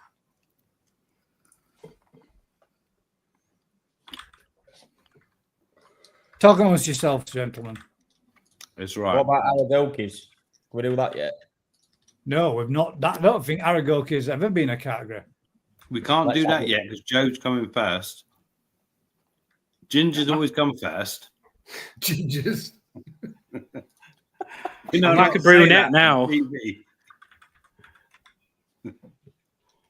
Go on, I then, what said are we it. doing next week? Aragoki. Let's do it. No, we can't. What do you mean No, we it's can't? Goromo, then Aragoki. Can you Right, get then. mine out of the pond, Rick? Do what? Can you catch mine? Oh, here he is. Ah! Let me catch mine. Toss it. Catch you what? My Aragoki. No, he can't. He ain't got a net big enough. No, it's massive, man. It is. His head's as big as this. No, I want to do Aragoki, so Rick puts another one in, so you can end up paying out some money, Matt. That'd be really interesting. I've got some mental ones coming on. Right, don't start teasing us, Rick. We need to see it. This is one that Matt actually wants to missed. give you some more money. Matt's money is Matt's money. It doesn't leave. Has anyone ever seen a question I've been thinking about? Has anyone ever seen like a Ginrin Shisui yet? Like I was waiting. Yeah. Have you done any? Yeah, I know right. you're Yeah, I've talking done it, mate. about it. This is Yeah, one that done was missed off from last week's. That's a nice Deutsch show, man. That would have won. It would have If it had probably been won. there. Well, no, it technically it was there. I had an issue with my email address and I couldn't. It had been blocked, so we all made an email account, didn't we? So because we all made one from household, it got blocked because they thought we was a bot making more than one free account. God damn it! Even though we all made different ones. It's a shame because that's a nice fish, isn't it? It is a nice fish, isn't it? So that And they one could have was won, from, like, a load of from money. Trevor Halford. But, And yeah, then pretty we good. had Dave had his one as well. Ah, there's loads, mate. And does he sent me with a link? Oh, God damn, Dave. You just send me. Dave. I'm not going to a YouTube channel. Don't. If I know Dave, it's full of porn. There we have. Hang about. Look, we have a Deutsch Kajaku. Not Deutsch Kajaku. What is it then? That's a fucking Deutsch Kajaku. Surely. Look at the blackness in the fins and the body, man. It came from New Forest Coys, Deutsch Kajaku. That's not a Deutsch Kajaku. That's what you sold it as. We can remember it on the web. That's what it's on the website. There's a Don't even get a word of that, Henry. Exactly. You actually sold it as that. Dave's going to tell us and confirm it. It's Benny Kikikuru, apparently. Exactly. Sort of. Deutsch Shurubeko. Oh, we've got to go. We've got to go look at this. Oh, hello. I'd have to go through the whole video. Come on. Dave's amazing. I love Dave. Dave, you've done me there, haven't you? Yeah, I Right, do give that. me a thumbs up while we're there, mate.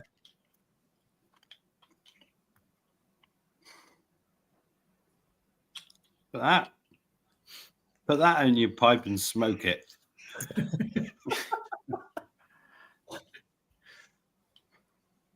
We'll drop off Great. that.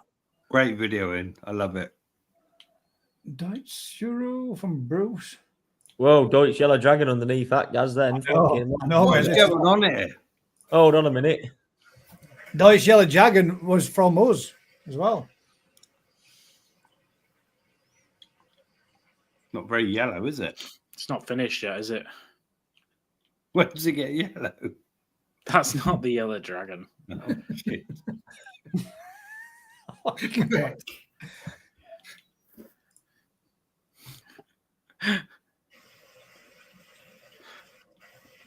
Oh. Oh, well, there you go. That's the yellow dragon, isn't it?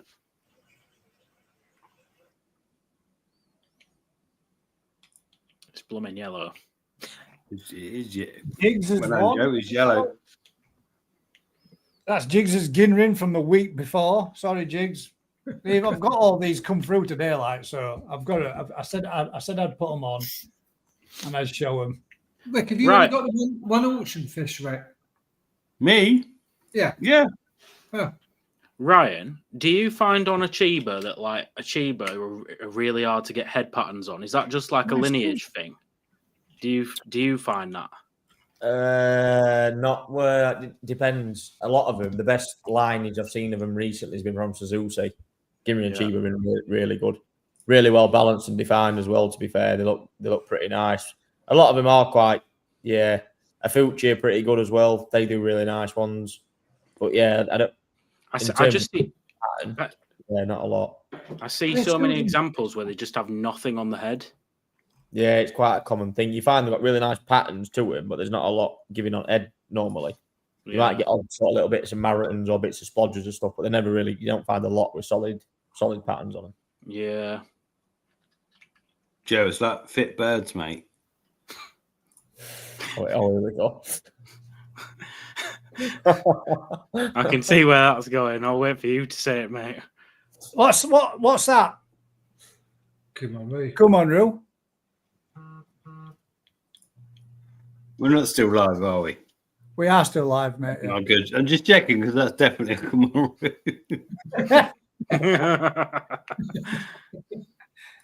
on.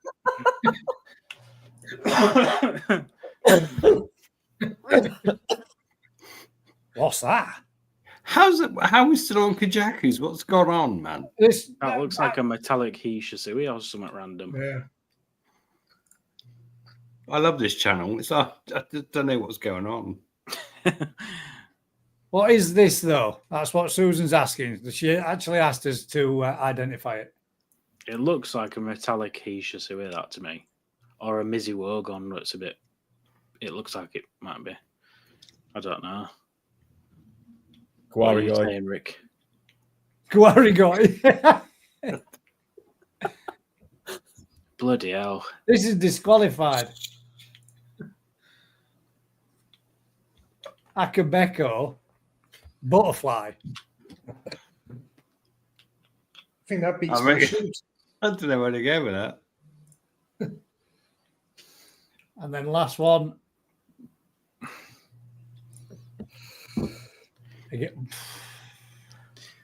Deutsch Kajaku.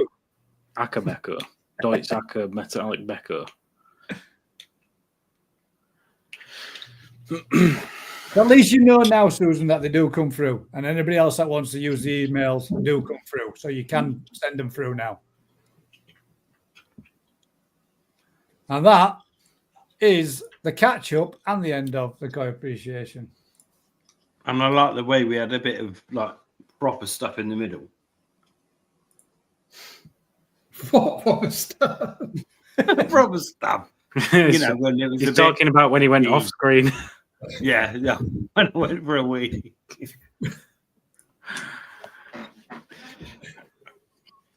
Oh, I can't get involved in sides and stuff. I'm just enjoying the, you know. Well, we'll show you. So this is a little mixed bag. Oh, it's just like a highlight reel. This is just mint. Oh, plug watch. Auction Sunday night. Give it a plug. Look at that little white monkey.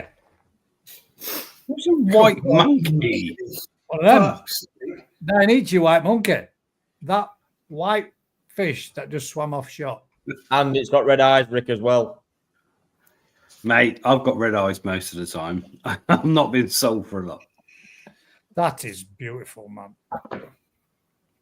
Honestly, that fish in the bowl for me is that Aoki, Deutsch, Arawaki, Key. We've got a right good little mix Exactly. going on. We've got Maruyama Ginrin, Dainichi. We've got the Ginrin Deutsch Karashigoi, Aoki stuff. We've got some four grow on pieces as well this week. The Minimagoshiki. We've got an Aragoki, Kazei Showa, and a Maruyama Kowaku as well. That are all going to be included growing on. So yeah, be a good little, be good auction, chaps. Hopefully, all being well. Ain't that a Shuramuji?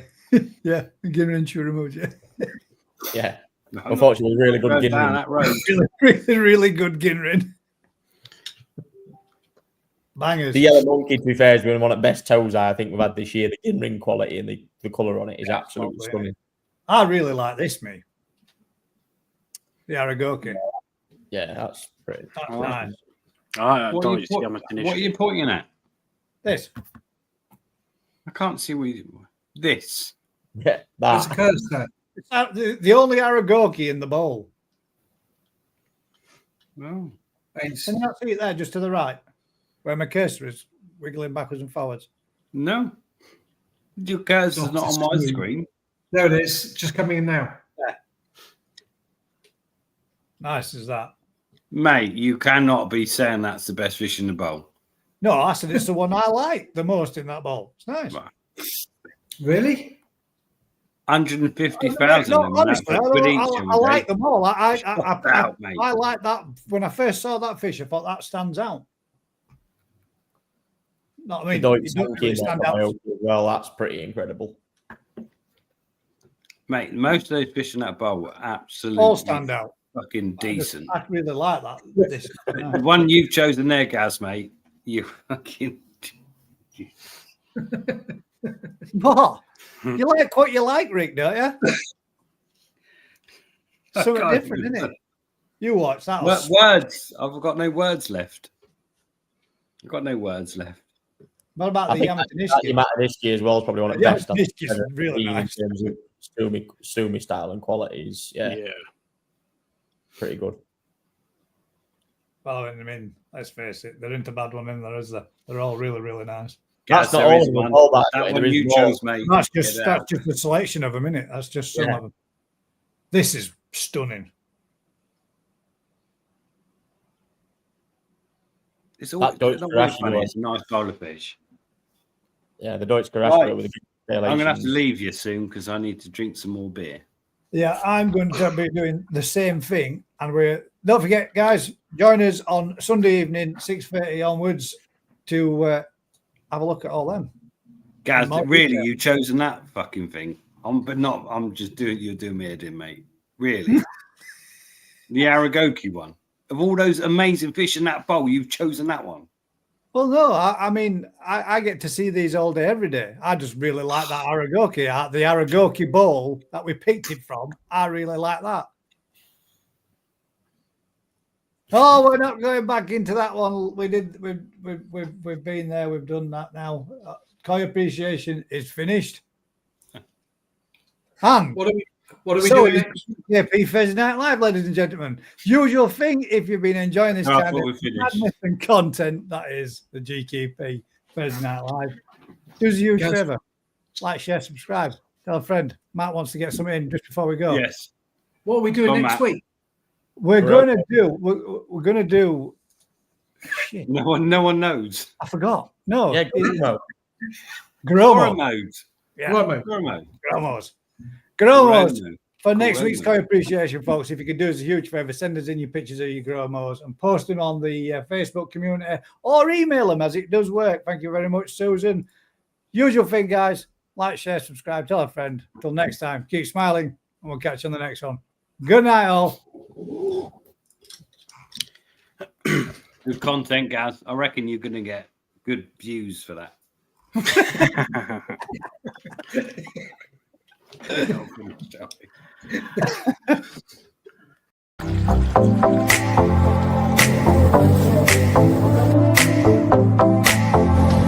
This has been one hell of an experience.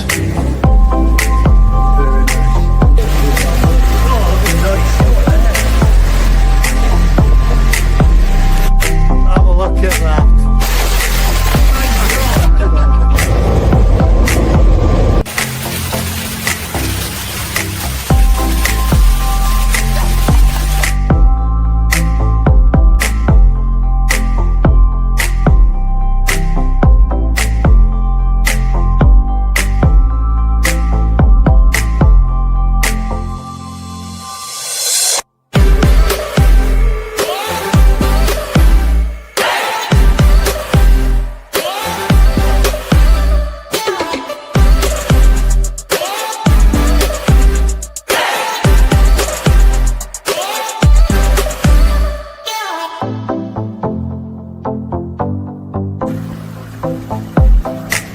New change in the garden.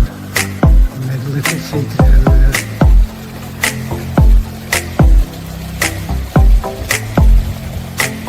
Into the little bush so you can sit inside